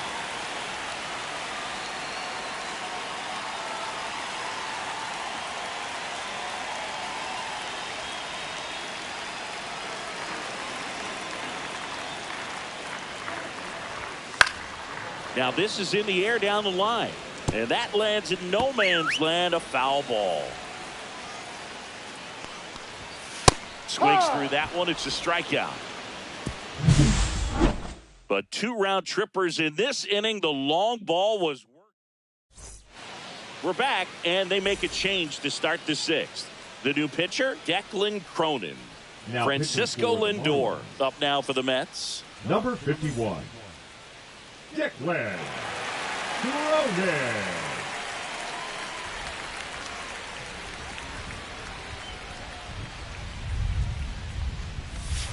That hit him. That hit him. And the leadoff man is aboard to start the inning. Go ahead run on base. Alonso getting ready to hit. Runner. Lindor on the move. Pitch 2-1. way inside. Throw there. big throw. Safe. And the go-ahead run is now in scoring position.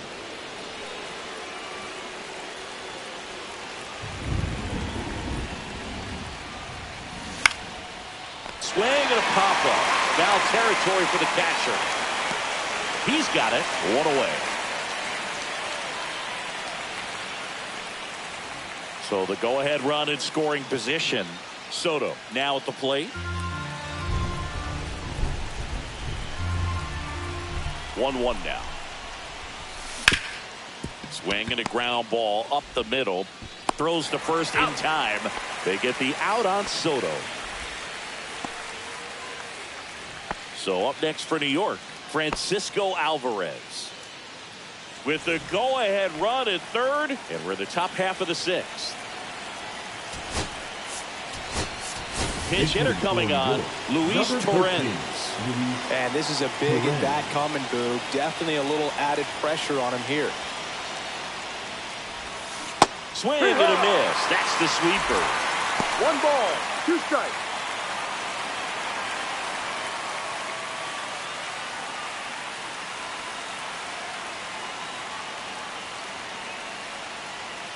The 1-2.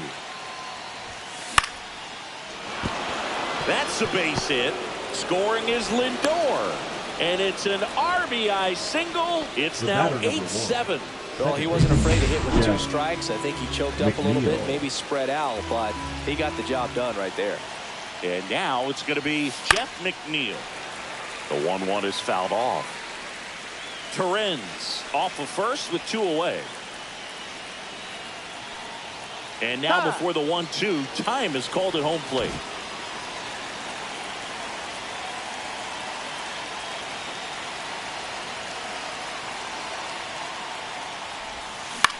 He swings and hits a fly ball center field.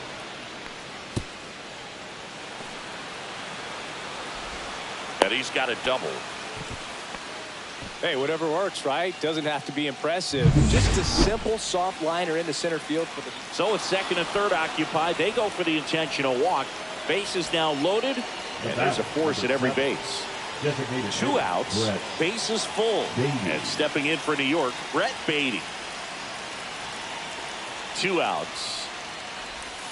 And that's outside. And that's ball 2. Boog, in situations like these, the air can get really thin up there at the plate. Got to find a way to breathe and slow everything down.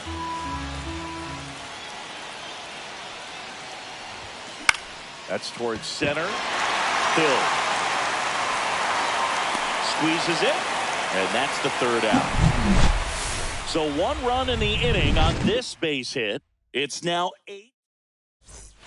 Back here at Lone Depot Park, bottom of the 6th. And now Liam Hicks. Fastball for a strike.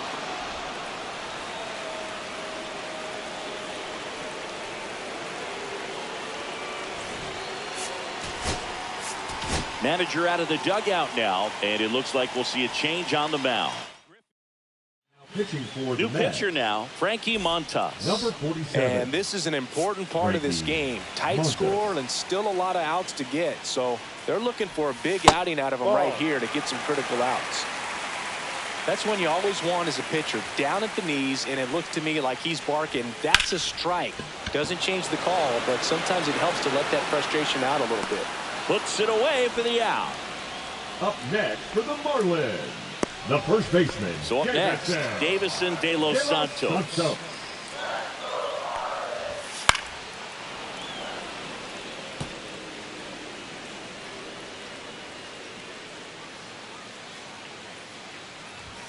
Just missed. Well, I think he's trying to get a feel for where that one missed. I mean, it could have gone either way, but he looked a little shocked for a second there. And a swing and a miss. And now 2 gone. Well, they've had a great plan of attack for him tonight. I mean, finding all the holes in his swing and his approach, just frustrating for him up there. You strike out a guy 3 times in a game, I think that guy's got to go back and really study some video with his hitting coach, figure out how they're beating him, make this adjustment really quick, because word will get around the league in a hurry. Derek Hill will hit next.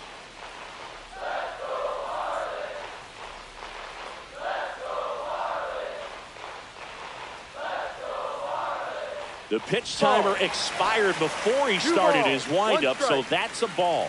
That must be incredibly frustrating for the pitcher, but this is all about creating more action and speeding up the game, and it's working. Otto Lopez in the on-deck circle, hoping to get a chance to make a big impact here.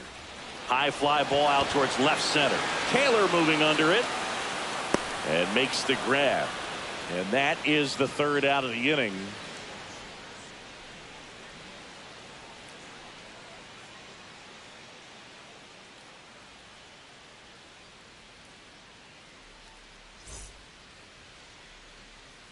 New pitcher for the Marlins, Lake Backer.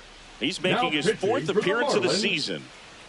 Number 84, Lake Backer.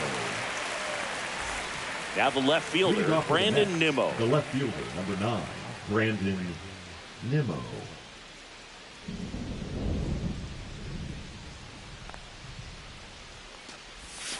Outside, 2-1. Signs of activity in the pen for the Marlins. Ronnie Enriquez up and loosening in the pen.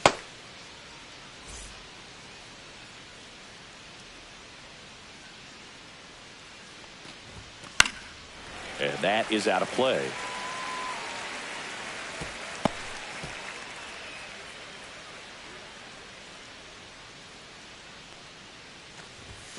Pitch misses there, and now it's 3-2.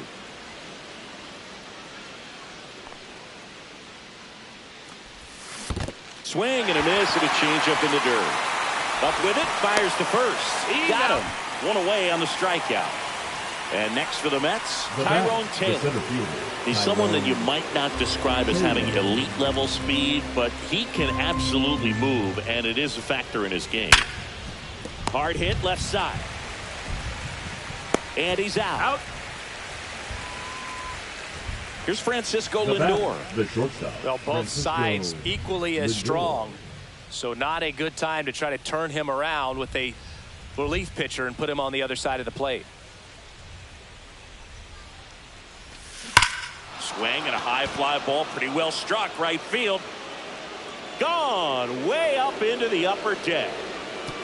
He sends it into the second deck, and they add to their lead. It's 9-7.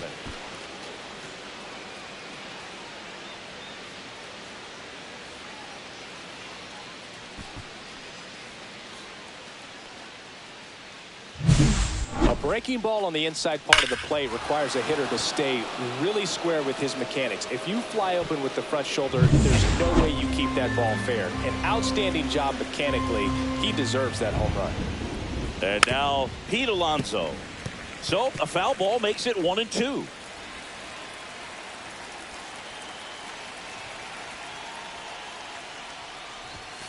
Just off the outside part of the plate. And that's awfully close. I don't know how you take that. He's seeing the ball out of the pitcher's hand really well right now.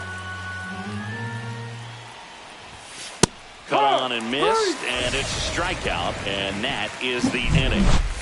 But the solo shot stretches their lead. Welcome back. Taking a look at our game summary. The second baseman, Otto Lopez. In the air out towards right center. Soto going after it. He's got it. And there's 1 away. Every day during batting practice, these outfielders get about 10 minutes of balls in the gaps. They practice this, and when the game comes, they make the play perfectly.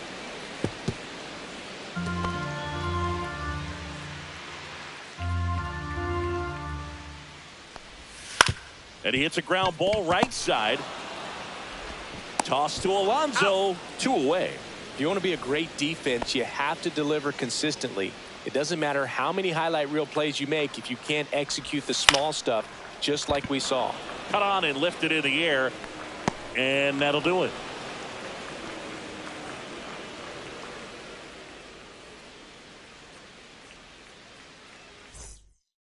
Now pitching for Welcome back, and a new arm on the mound to start the eighth. Ronnie Enriquez.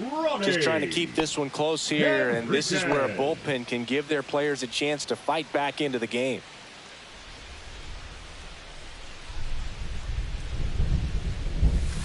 And that one almost hit him.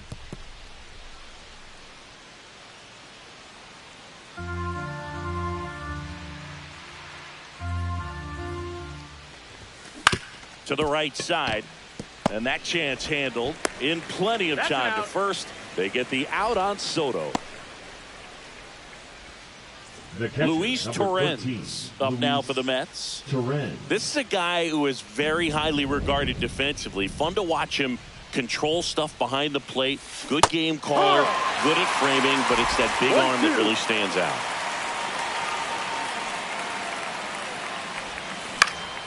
In the air, center field, Hill. That's out number 2. Hey, man, 4 pitches, 2 outs. That is an excellent pace. Jeff McNeil up now for the Mets.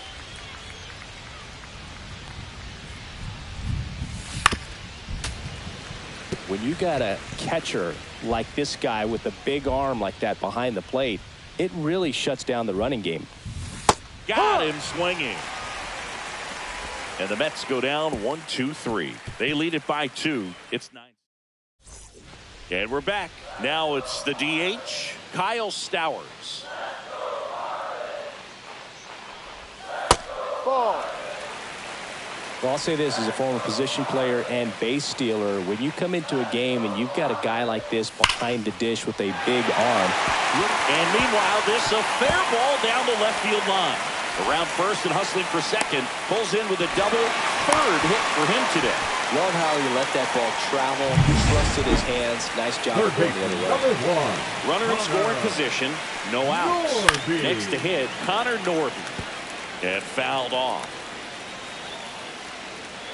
Tying run at the plate. Gets a piece there. We'll do it again.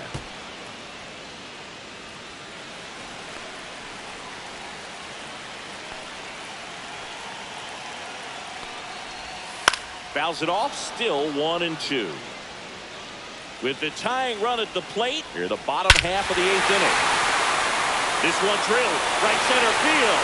That one heading for the fence. And gone. Another homer.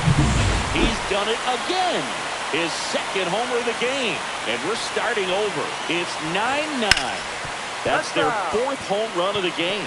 They can't stop, and they won't stop hitting home runs in this one, Boog. They're clearly feeding off of each other at the dish.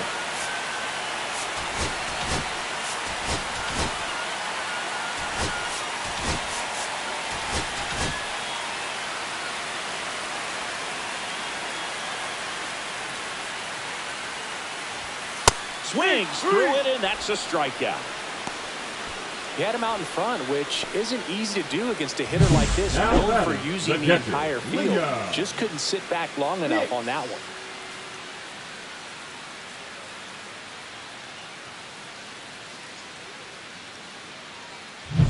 Here's the catcher, Liam Hicks.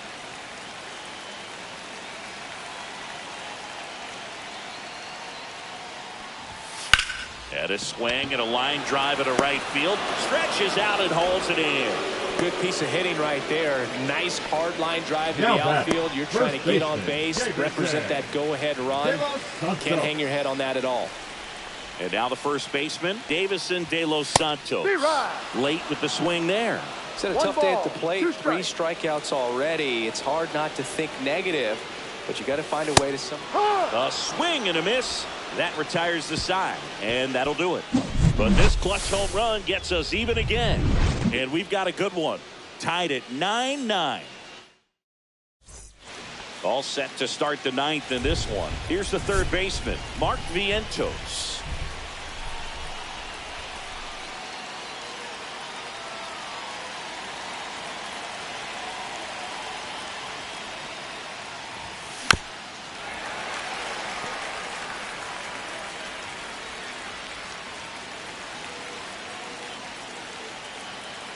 And a 1-2. Swing and a miss, struck him out. And a strikeout for the first out here in the ninth. Brett Beatty up now for the Mets.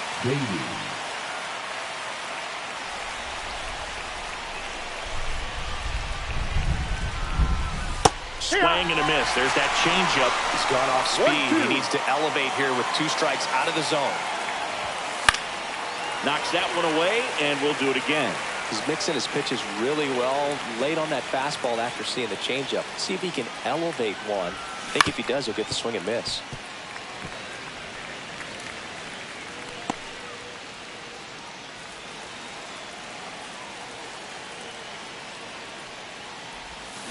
Foul ball, still a 1-2 count. All tied up here at the top of the ninth.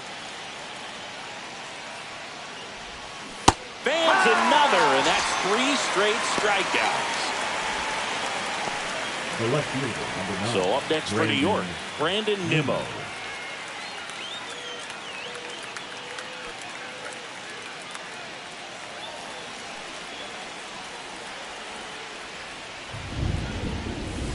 Swinging a foul straight back.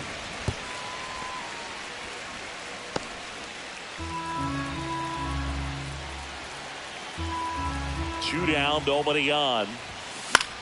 Swing and a pop up in foul ground.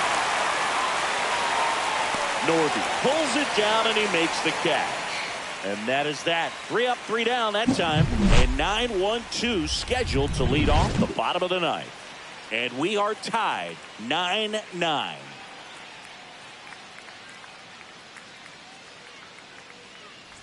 And welcome back to the ballpark. All set for the bottom of the ninth. And at the plate for Miami, Derek Hill.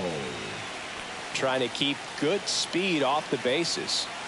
Ball to strike. Swing and a miss as he was late that time. 1 ball, 2 strikes. Hacks and misses. It's a strikeout. Well, there's a small sigh of relief right there. I mean, just to keep that speed off the base paths. It's not just the pitcher. It's other guys that have to think about it. From your infielders have to think about that runner potentially stealing, but also be in position to make a play. As an outfielder, you're thinking about a base hit to the outfield. I got to get to it quickly to try to keep this guy from taking an extra base. So caught him looking for the K. Now batting. So digging in, Dane Myers. And a big swing and a miss. It might be time to choke up a little bit, get that front foot down early, maybe even just spread out. He's really late right now. 2 down, nobody on. Here in the last half of inning number 9. That one not close. And the count is even, 2-2.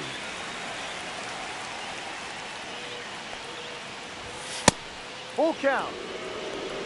He's great hitting the ball the other way, and that pitch did a good job to straighten him up a bit. Mission accomplished. Xavier Edwards in the on-deck circle, hoping to get a chance to make a big impact here.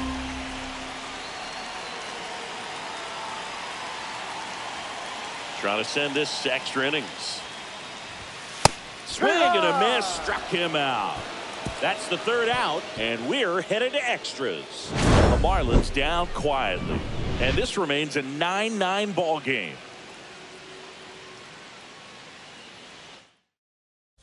So they turn to their closer, Anthony Bender. Number 37, Anthony Bender.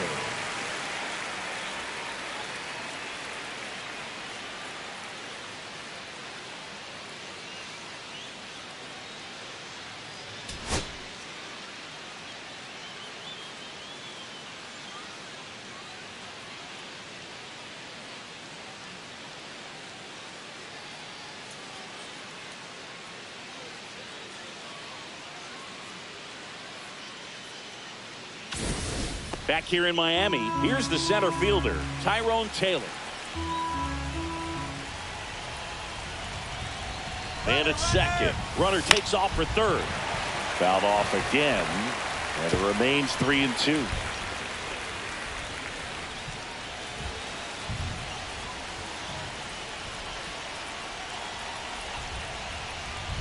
comes up empty as he chases that one in the dirt. Gets in. One away on a drop third strike. No advance. Good job behind the dish. So the go-ahead run in scoring position.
Now at the plate, Francisco Lindor.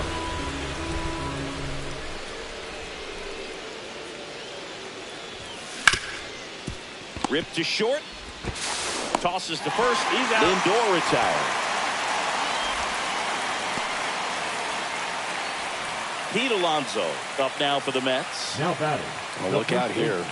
He's going to come up ready to swing in this situation. 2 down. Go-ahead run in scoring position.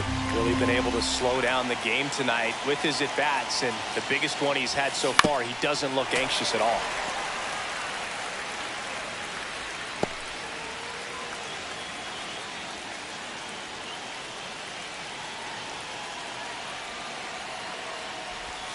Missed with a changeup, and the count's full. Juan count. Soto, the kind of bat that can make a big impact if they can keep it going here.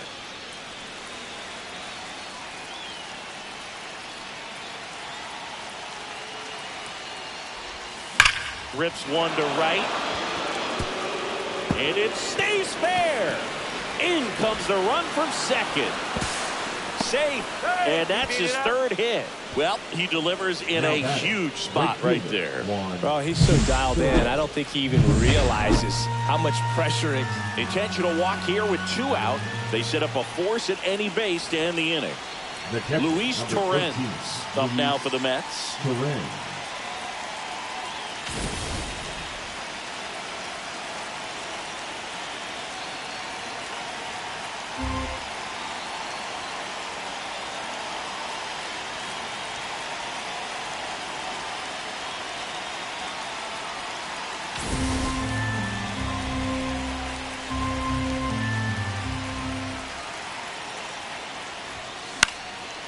1-1 is fouled off. Alonso, the lead runner, out at second. Soto at first, 2 out of the inning. Ball. 2 balls, 2 strikes.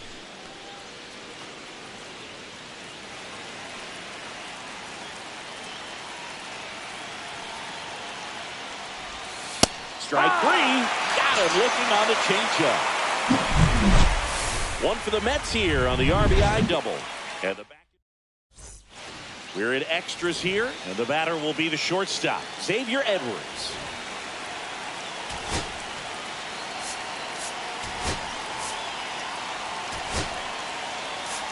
And here comes the Mets manager to the mound. Pitching change coming.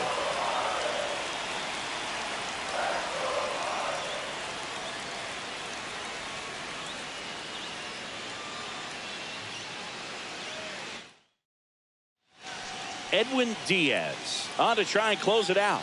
Pretty big spot he's coming into, trying to strand that runner at second base. So he's going to need to make some quality pitches. He does have first open if he needs to use it.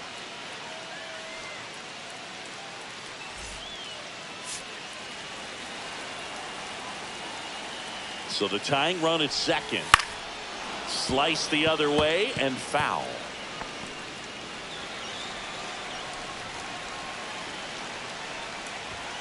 99 miles per hour to finish him off. Now batting, the designated hitter, Kyle. Here's the cleanup hitter for Miami, Kyle Stowers. He's already homered twice, the last one back in the 5th.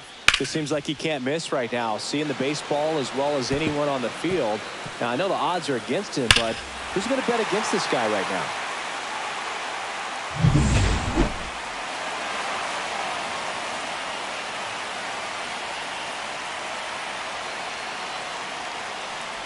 Well, comfortable or not, these are the situations closers they seem to live for. When you get into some hot water, a jam, tough spot, whatever you want to call it, but this is where they earn their keep.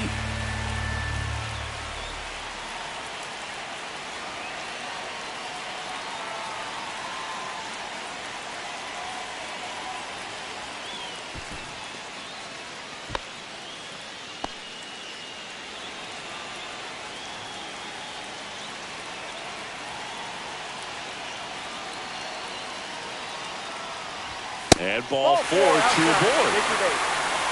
Walks out of the bullpen can absolutely kill your momentum very quickly. There's some hot water trying to protect this lead. Now the third baseman, Connor Norton. Swings and misses, and it's 1-2. See if you can go upstairs a little bit. Make sure you miss up and out of the zone since you're heading to count 1-2. Don't miss in the zone. Swing and a miss, struck him out. And Chris, that's a way to neutralize his speed by keeping him off base. And the defense breathes a sigh of relief because he puts pressure on everyone if he can put the ball in play. But that's how you do it. Keep him off balance, get him out of there, and deal with the next guy. Marlins down to their final out. Now it's the right fielder, Jesus Sanchez. There's a strike.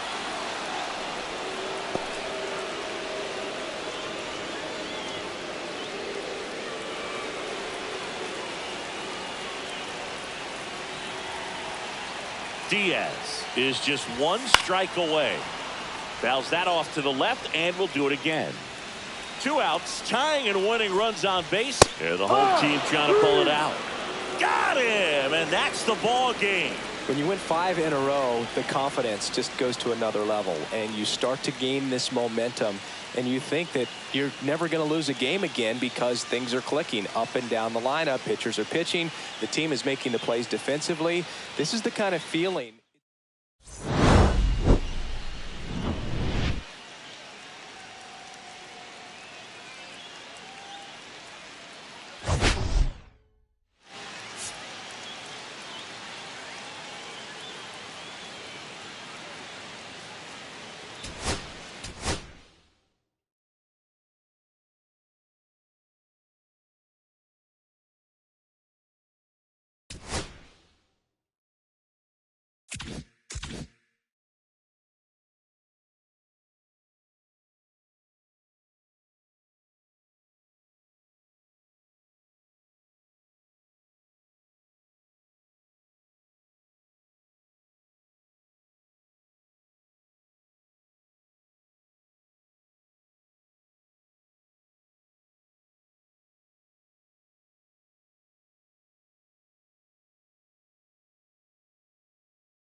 Hello, baseball fans, and welcome. The show has an NL East matchup. It's the New York Mets taking on the Miami Marlins.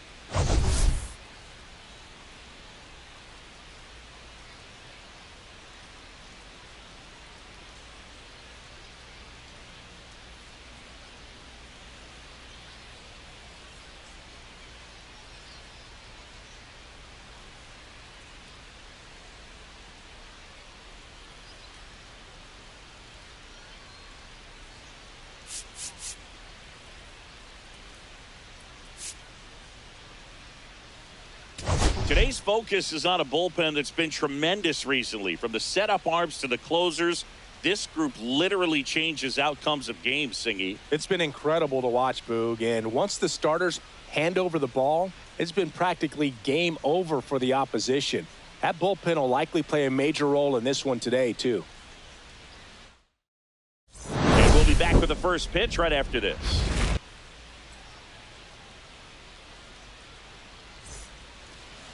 First pitch moments away, and getting the start for Miami, Max Meyer. Not the best results a year ago, looking for better this season, Chris. Yeah, and I think this guy understands that if he doesn't make quicker adjustments and show improvement, that the patience that his manager has will not last as long as it did last year. So we'll see if he can get off to a great start. Perhaps the work that he did in the offseason will show good results early on. But he's got to get out of the gates going strong, or else he may find himself in the bullpen or back in the minor leagues. Makes the catch, one down. Let's take a look at our lineup. And it's clear the most important job they have today is getting to the starting pitcher early and often. No doubt about that. That's the best way to disrupt a game. But can they do it? Certainly something for us to pay attention to in this one, partner. And now it's the polar bear, Pete Alonso. One out, bases empty. Grounds one to short. Whips it across. Two away here in the top of the first. Nice warm day here. Good baseball weather. Does that change anything, Chris, especially for the hitters? Absolutely. You feel so much more comfortable at the plate. You're not worried about, getting jammed on fastballs inside part of the plate. You can kind of be more selective instead of just looking out away so that you can get the barrel to it. And that part, you can get on the inside part of the plate as well. It's interesting. You have spring training, wonderful weather, and then most teams go north and it's chilly. So hitters have to kind of get through that for the first month and a half, and then everything evens out. 2 outs. And a swing and a miss. Beat him with a fastball. Nothing doing for the Mets. Now the Marlins will see what they can do. No score. It's Major League Baseball, and it's on the show.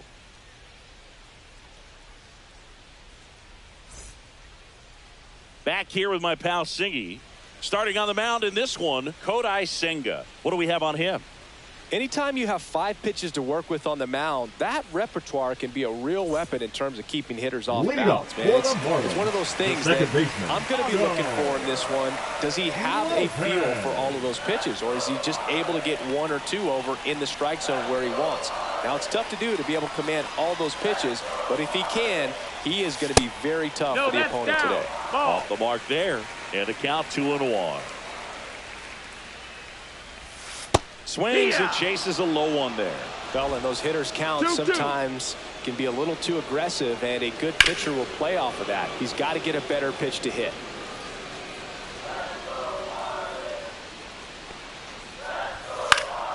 Spoils that one, and it remains 2-2. That wasn't an easy pitch to hit. It's much easier to do damage against mistakes, but that's not what that pitch was.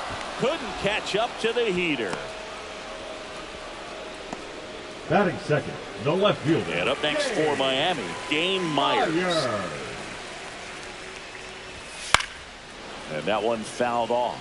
Here's a player known for playing better in day games, which is not always the case. I mean, day games are different, Boo. Things change from game times to your daily routine. but he sure makes the transition look easy. Vientos whips it to first. And here this afternoon, too quickly away in the bottom of the first. And time now for the Marlins lineup. Singy, we're looking at a young lineup here. Not much experience, but they're going to bring a lot of energy to the field. Yeah, and that's just it, Boog. We expect this lineup to play hard no matter what. They are an exciting group to watch. Swing and a ball lifted in the air. Shallow right field. Soto pulls that one down, and that is that. Scoreless after one.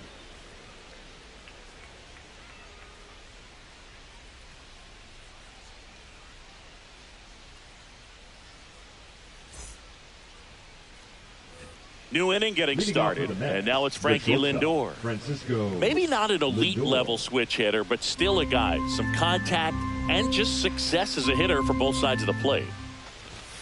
Lindor swings through that one. Well, he doesn't get too big with the swing. He knows how to hit behind runners, and those are guys that can just smell that RBI. So when you're talking about a consistent player like this that can give you good at-bats from each side of the plate, that's the guy that you're going to see many times coming up big. Juan Soto now. Singy, he's a guy that covers both sides of the plate about as well as anyone in the sport. How difficult is that to do? Well, just look at the back of my bubblegum card. You'll see how hard it is. These guys are great, man. They have the ability to look out there, but also to be able to turn on the inside pitch. Those that can really sharpen things on the outer half, those are the ones that become elite. And now it's even up. Time to check on our umpires.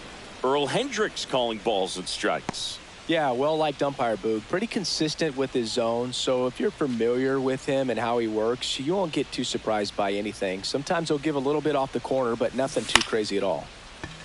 That to right. Sanchez under this one. Makes the catch for the out. And there's two away. Two down, base is empty. Ronnie Mauricio now. On the ground, right side. He takes it himself to the bag, and that'll do it. Down in order go the Mets. We'll go to the bottom of the second. No. Bottom of the second. And now here's the Marlins DH, Kyle Stowers. Swing and a miss. I think he was sitting off speed 1 ball, there. 2 strikes. Swing and a miss. Struck him out. Went back to the fastball, and it was effective. Well, he's got great strikeout stuff on the mound, doesn't he? Double-digit strikeouts in his last start, and he's just racking them up again in this one. This guy can really dominate a game out there. Not a fun assignment for any lineup. Now it's going to be Connor Norby. Makes the catch. 2 up, 2 down. Jesus Sanchez, the next up for the Marlins. And misses inside. Downstairs, and it misses ball 4. And that's how they get their first base runner of the game. Well, 2-out walks are never good, especially when you're trying to get back into that dugout. But he's still in a good spot. He's just got to refocus and deal with the bottom of this order. 1 and 2's the count. No score here in the second. Line drive. He's got it, and that'll end the inning. 1 left for Miami. We'll move to the third with no score. Welcome back, and take a look at some hot hitting in this series as we check out the numbers. Alvarez.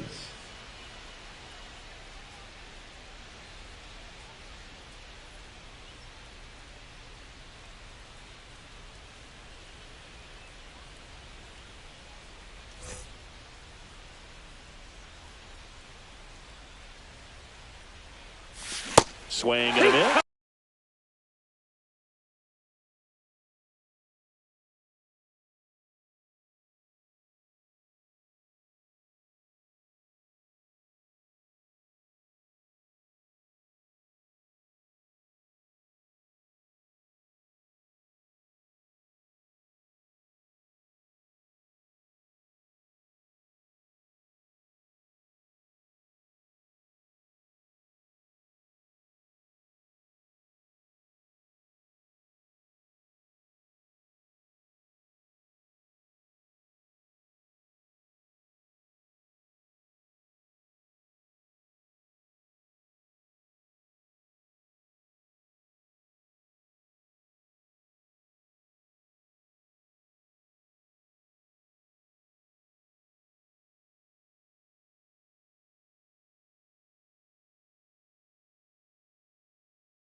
And the count is 1-2.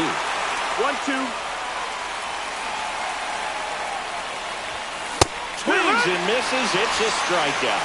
Blew the express right by his bat for strike 3. Came inside with that two-strike fastball nicely and just bunched him up on the inside part of the plate. Couldn't get around on it and catch it out front. Many times if you do, it's a foul ball. And you know, a lot of pitchers, they really don't like working inside with 2 strikes because they do not want to hit that batter. And when they've got him up against the ropes, got to figure out a way to put him away. Did a nice job right there.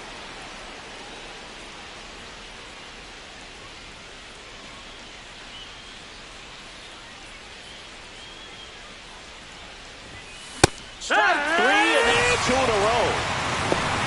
That was a pretty good pitch. Top of the strike zone. We're seeing more fastballs in that location. Hitters, especially with 2 strikes, have to be ready to pull the trigger. And now it's Mark Vientos. Base knock center field. So the 2-out knock extends the inning and sends them back to the top of the order. Well, when you fall behind in the count, you've got to come into the zone, and then guys have a better chance of hitting the ball hard like he did right there. Back to the top of the Mets order. Tyrone Taylor, the next to hit. Swing and a ground ball up the middle. That's a base hit. So that's 2 straight 2-out hits. They stop the lead runner at second. Now 2 on with 2 outs. Here's Pete Alonso.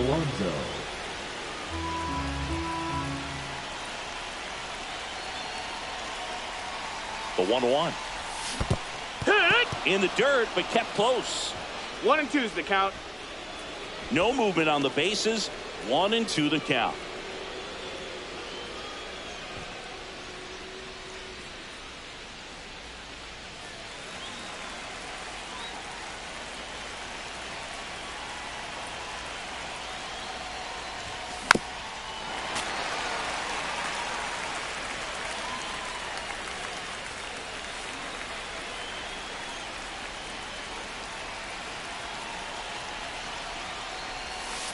Swings and misses, struck him out.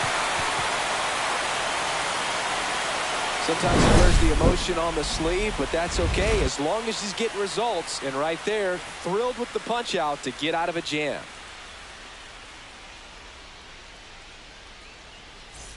Welcome back. Let's take a look at how the series has played out so far. The first baseman, Davison De Los Santos.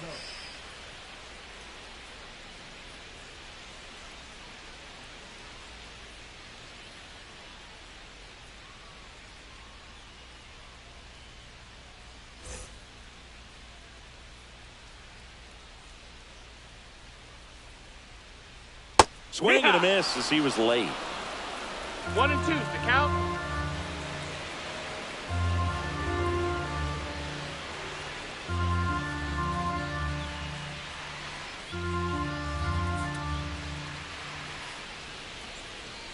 Oh, and they're going to tag the pitcher with a pitch clock violation.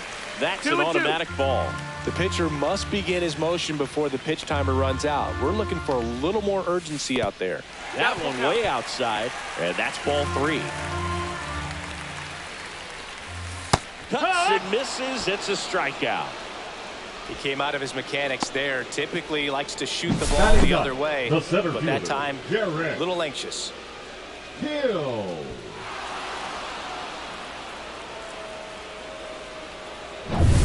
Now here is Derek Hill. One down, base is empty. Comes up empty. That's strike 2. 1-2.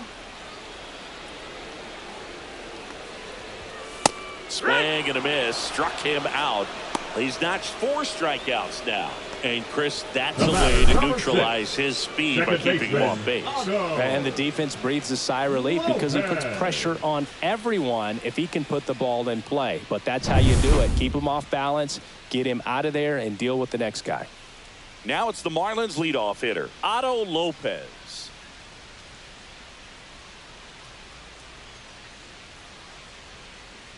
Two down, nobody on. So a foul ball makes it 1-2. Still tied at 0. Last of the 3rd. And the sweeper misses.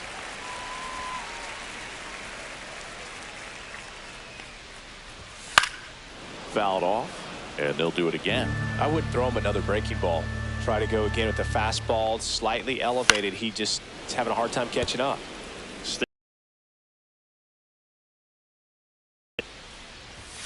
Swing and a miss. And he strikes out the side in the third. Nothing doing for the Marlins. Still knotted at 0.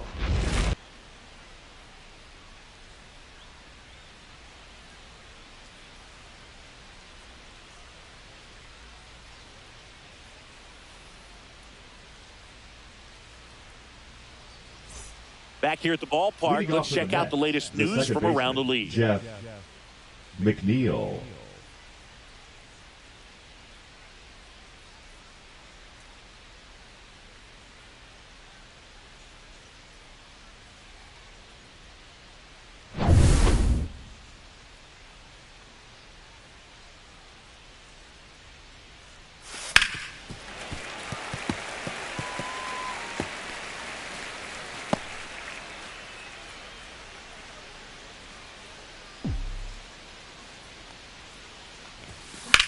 In the air, pretty deep out to center field. Hill under it. Puts it away for the out. One down. Now batting, the shortstop, Francisco. Now up to hit, Lindor. Francisco Lindor. Fourth inning underway, no score.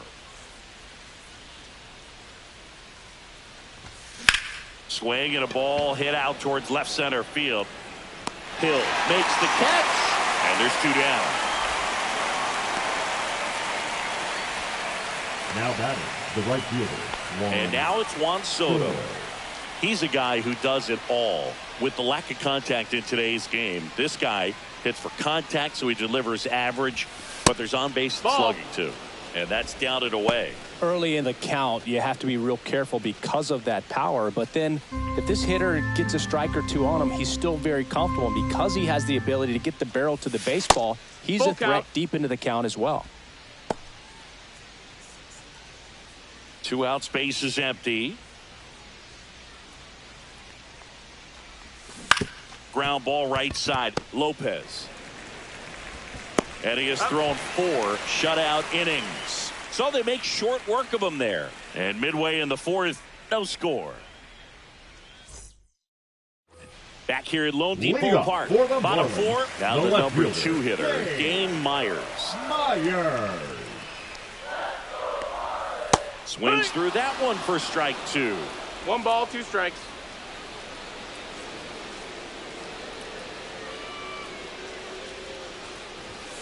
Make it 4 strikeouts in a row, just cruising along.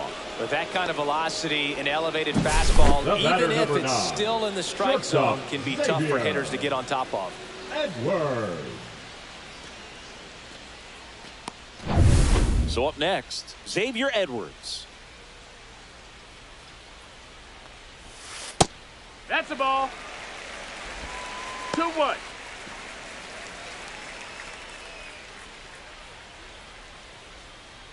Base is empty, 1 away. We're here in the bottom of the 4th. Outside with a breaking ball. 3-1. And that's a walk. Take your base. Tried another forkball, but couldn't locate it. Pretty easy walk right there. Last pitch wasn't even much to think about. Kyle Stowers digs in now.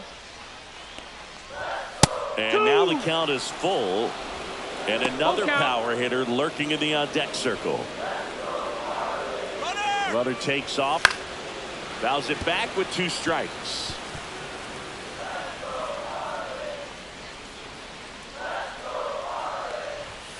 And down on strikes. And he's up to 7 strikeouts. And he dives in ahead of the tag. Just absolutely rolling on the mound. He's looking very much on his game in the early parts of this one, Boog. Fully on the attack with these hitters. That's 7 strikeouts already, so he's got a good pace going, no doubt. Runner on the move, in the dirt. Blocked by the catcher, and he steals second base without a throw.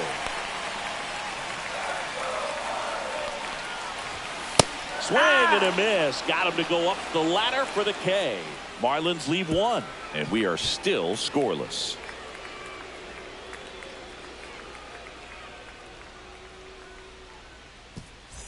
Ready now for the fifth inning. So now here's the Mets DH, Ronnie Mauricio.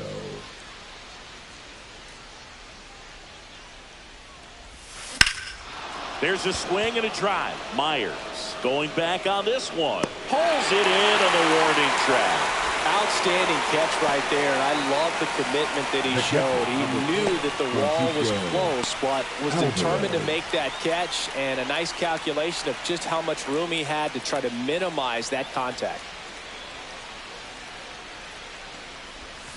Swing and a miss, and he struck him out. He picks up his 5th strikeout on the hill. Starling Marte up to hit.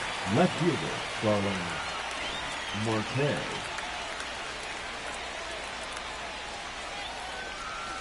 And 1-2. He has a tendency to chase out of the zone, and that slider that's down, that's one of his money pitches to get that swing and miss. On the ground, out to short. Zips it to first, and the inning is over. Still nothing.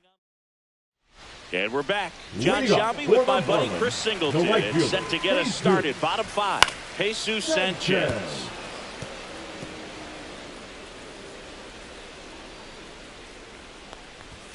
And that just misses. That pitch was pretty borderline at the top of the zone, and he's not digging the call out there on the mound. Clearly pretty frustrated, so he's going to have to collect himself a little. That one missed.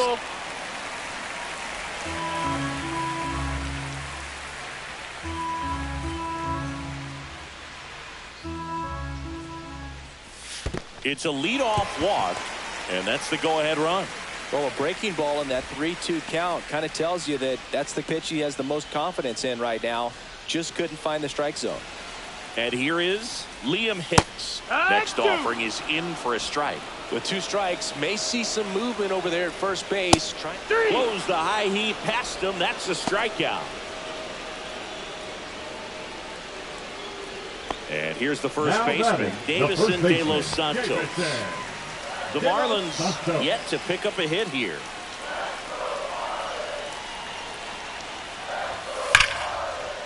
And a base hit on the line. And they'll have runners at the corners after a 1-out single. Well, that may end up being an at-bat we go back to later on when this game is over. Anytime you rip a line drive the other way, you feel really good about what you did at the plate. You trusted your hands, you let the ball travel, and you took the barrel straight to it. That's great work right there. A chance now to take the lead, and at this point in the game, that could be a deciding run. And now, Derek Hill. Swing and a miss. Well, all eyes on the double play ball in this spot. No better way to get out of this inning.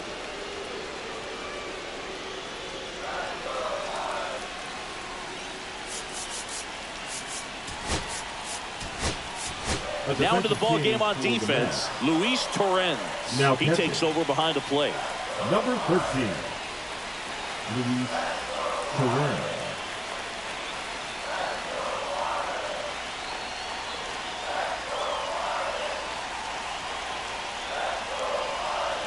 Two on, 1 out. Rolled to short, possible 2-ball. Off balance feed, there's 1, and that's all they'll get. I promise you, there are guys that get a little bit faster when they can smell an RBI. That was a possible inning-ending double play. Great hustle, and he gets rewarded with the RBI because of it.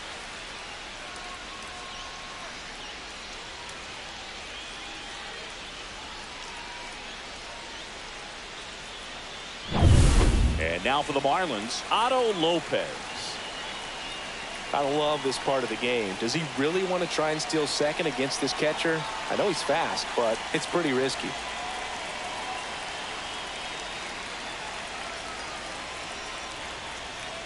The pitch timer expired before he started his windup, so that's a ball. That must be incredibly frustrating for the pitcher, but this is all about creating more action and speeding up the game, and it's working. So 5 innings in the books now, with the no-hitter officially over. It's the Marlins 1 and the Mets nothing.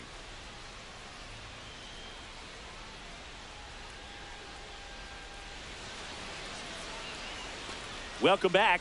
Quite a pitcher's duel so far. Here's how the starters have performed up to this point. The third baseman, Mark Vientos.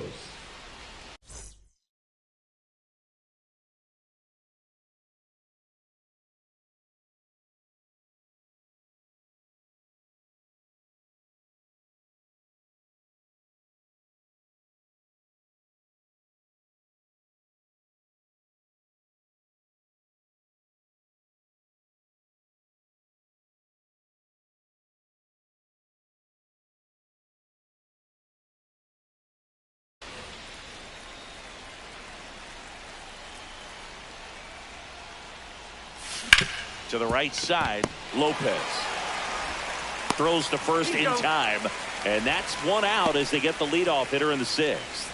Now batting. So digging in, Tyrone Taylor. Base is empty, one away, and we're in the top half of the sixth. Time. Now before the 1-1, time is called. Mets going with a pinch hitter, Brandon Nimmo. One out, the base is empty for him. The 1-1 is fouled off.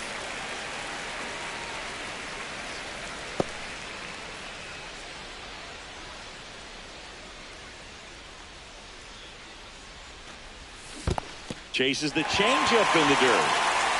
Hicks gathers, throws to first, gets the out, 2 down after the strikeout. Really love the pitch sequence right there. I'm telling you what, pitcher and catcher on the same page right now.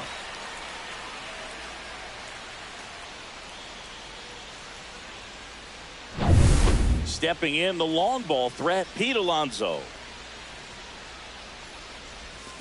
So a foul ball makes it 1-2.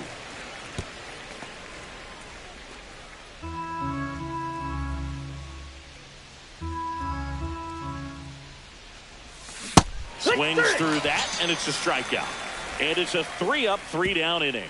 Make it 6 shutout innings for him out there now. It's the Marlins 1 and the Mets nothing.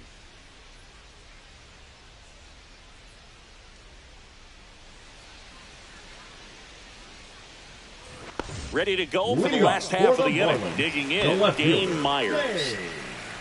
Myers.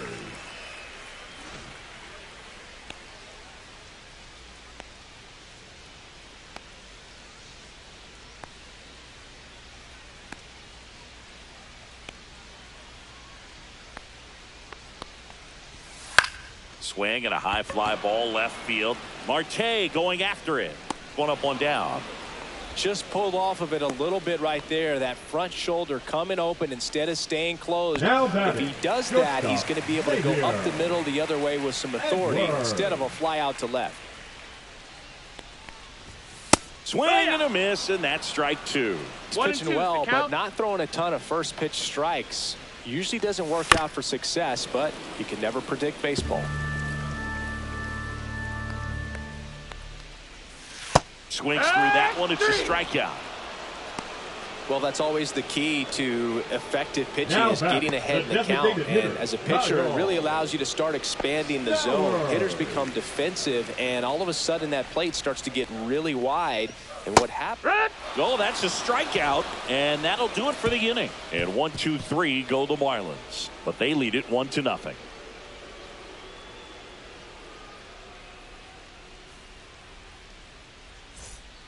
Pitching change here, Jesus Tinoco. These are the spots relievers really make a name for themselves. Late and close. There's not much margin for error, but at the same time, there's a reason they're put in these situations.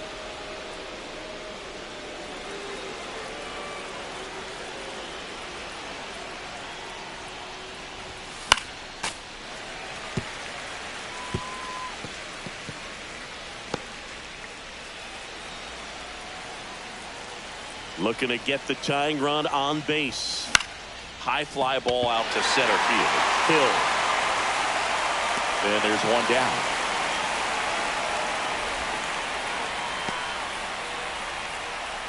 Now batting, the shortstop. Francisco Lindor comes up to the plate.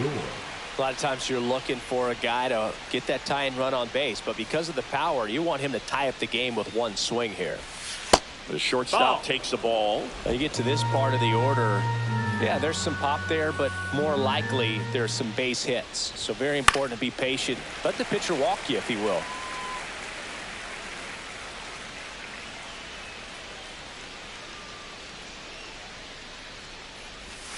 Pitch misses. 3-2 now. Holding on to a one-run lead here in the top half of inning number 7. This one driven deep, way back there, and it's gone. We are tied. And we're level. It's 1-1. That one just sounded different. And might have been the loudest moment yet. Man, my ears are ringing. I could feel that swing from the booth.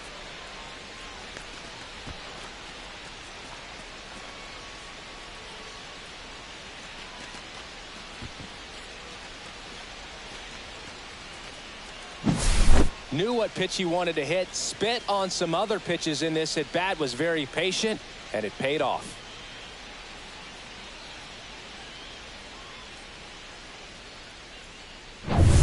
So it's all tied up thanks to the home run. And stepping in for New York, Juan Soto.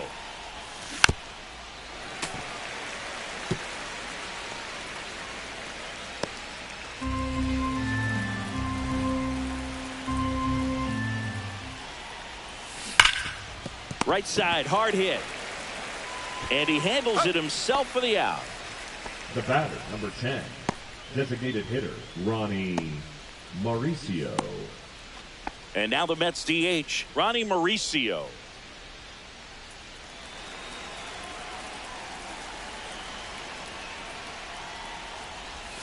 Gets him to chase after that one. 1 ball, 2 strikes. On the ground, right side, Lopez. The throw to first, out number 3. But the Mets get even on this solo homer. All even at 1 apiece. Back after this on the show.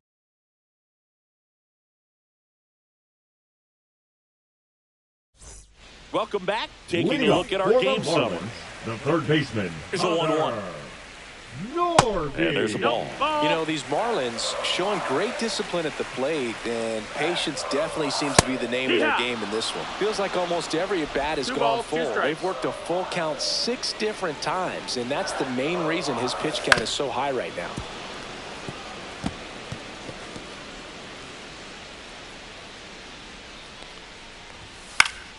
Keeps the at-bat going with a foul ball.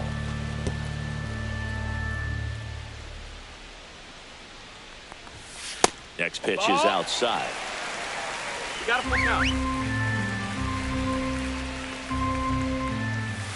Foul ball left side. He'll see another.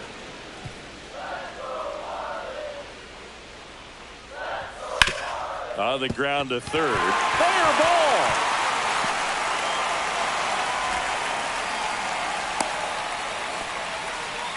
Love how he became a really tough out with 2 strikes right there. Just found a way to slap that ball down the third baseline. That's really excellent bat control, and it kind of goes back to all those drills you see hitting. This one's into the outfield. Could be extra bases. Coming home. He'll score. Well, that was an important at bat in this game, so a great job there stepping up to the challenge. That was a thing of beauty. He may have been a little behind the pitch, but by getting that barrel into the hitting zone early on in his swing, he was able to meet it and still shoot a line drive down the line and left.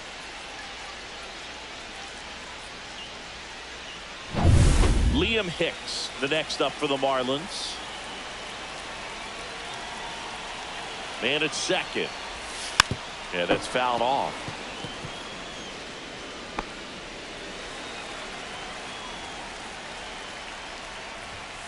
Got him swinging. 13 strikeouts now. He's putting together an impressive outing. Now here is Davison De Los Santos. Swings and misses at the pitch off the plate. 2-2. Swing and a miss. Struck him out. And he adds another strikeout to the pile. 14 now. A big performance on the mound. Lots of strikeouts. That was number 14. Yeah, clearly trusting his stuff in this one, too. Feeling really good about what he's working with. And That really allows a guy to attack hitters. You know, such an important mindset to have out there on the mound, especially when you're ahead in the count with 2 strikes. Fans another, and that's 3 straight strikeouts. But a run will score in the inning on this RBI double. And this is now a 2-1 ball game. It's Major League Baseball on the show.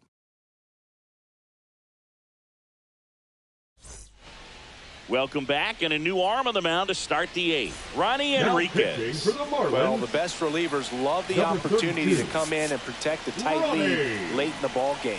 Some of them are just wired different, so we'll see what he's got here.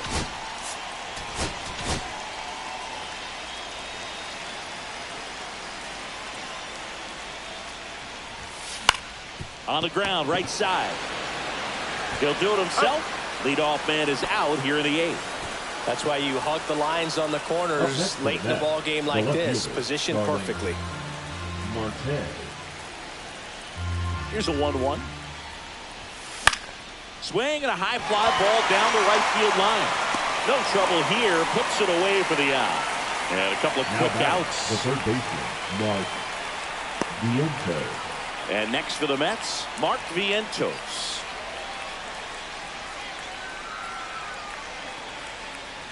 The 1-1. Oh, a great grab on the dive. From his knees, the throw. It's there, and that's a great play. That was a great job of doing the math. He had the perfect angle, diving stop, completes the play, and that ends.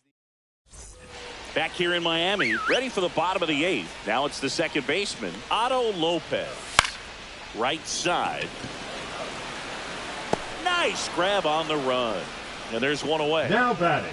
Left and at the plate for Miami, Dane Myers. There's a swing and a miss. Well, he just threw that fastball by him, elevated, and if you're not looking up in that location, very difficult to catch up to, especially with that velocity. Swing and a miss, struck him out. So he gets yet another strikeout, 16 so far. And up next for Miami, Xavier Edwards. No, that missed. And that's that one upstairs. 2 balls, 1 strike. Way inside, and that hit him. Kyle Stowers, the next up for the Marlins. Runner on the go. Pitch misses. Throw to second. Out there. And the inning is over. Well, trying to get in the scoring position, but a great catch and throw to end the inning. That's the way to pick up the pitcher.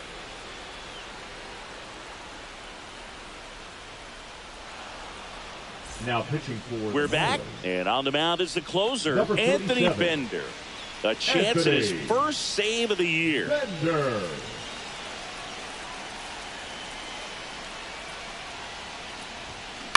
And a count 1-2.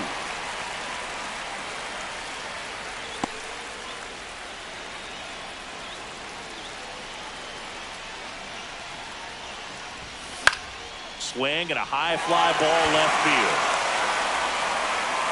1 away. He's 2 outs away. Alonso getting ready to hit. 1 down, base is empty. And that one is downstairs. Now 2 balls and a strike.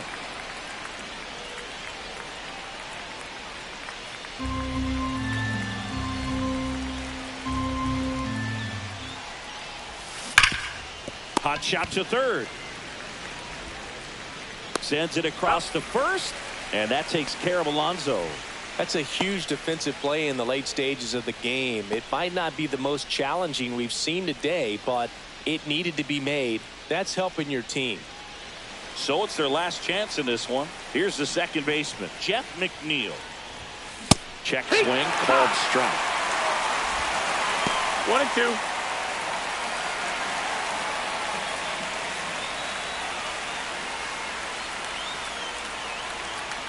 The Mets down to their final strike. And a swing and a miss, and that is the ball game. Great pitcher's duel in this one. You get to a certain point where each pitcher is trying to outdo the other, a little bit deeper into the ball game, and for these pitchers.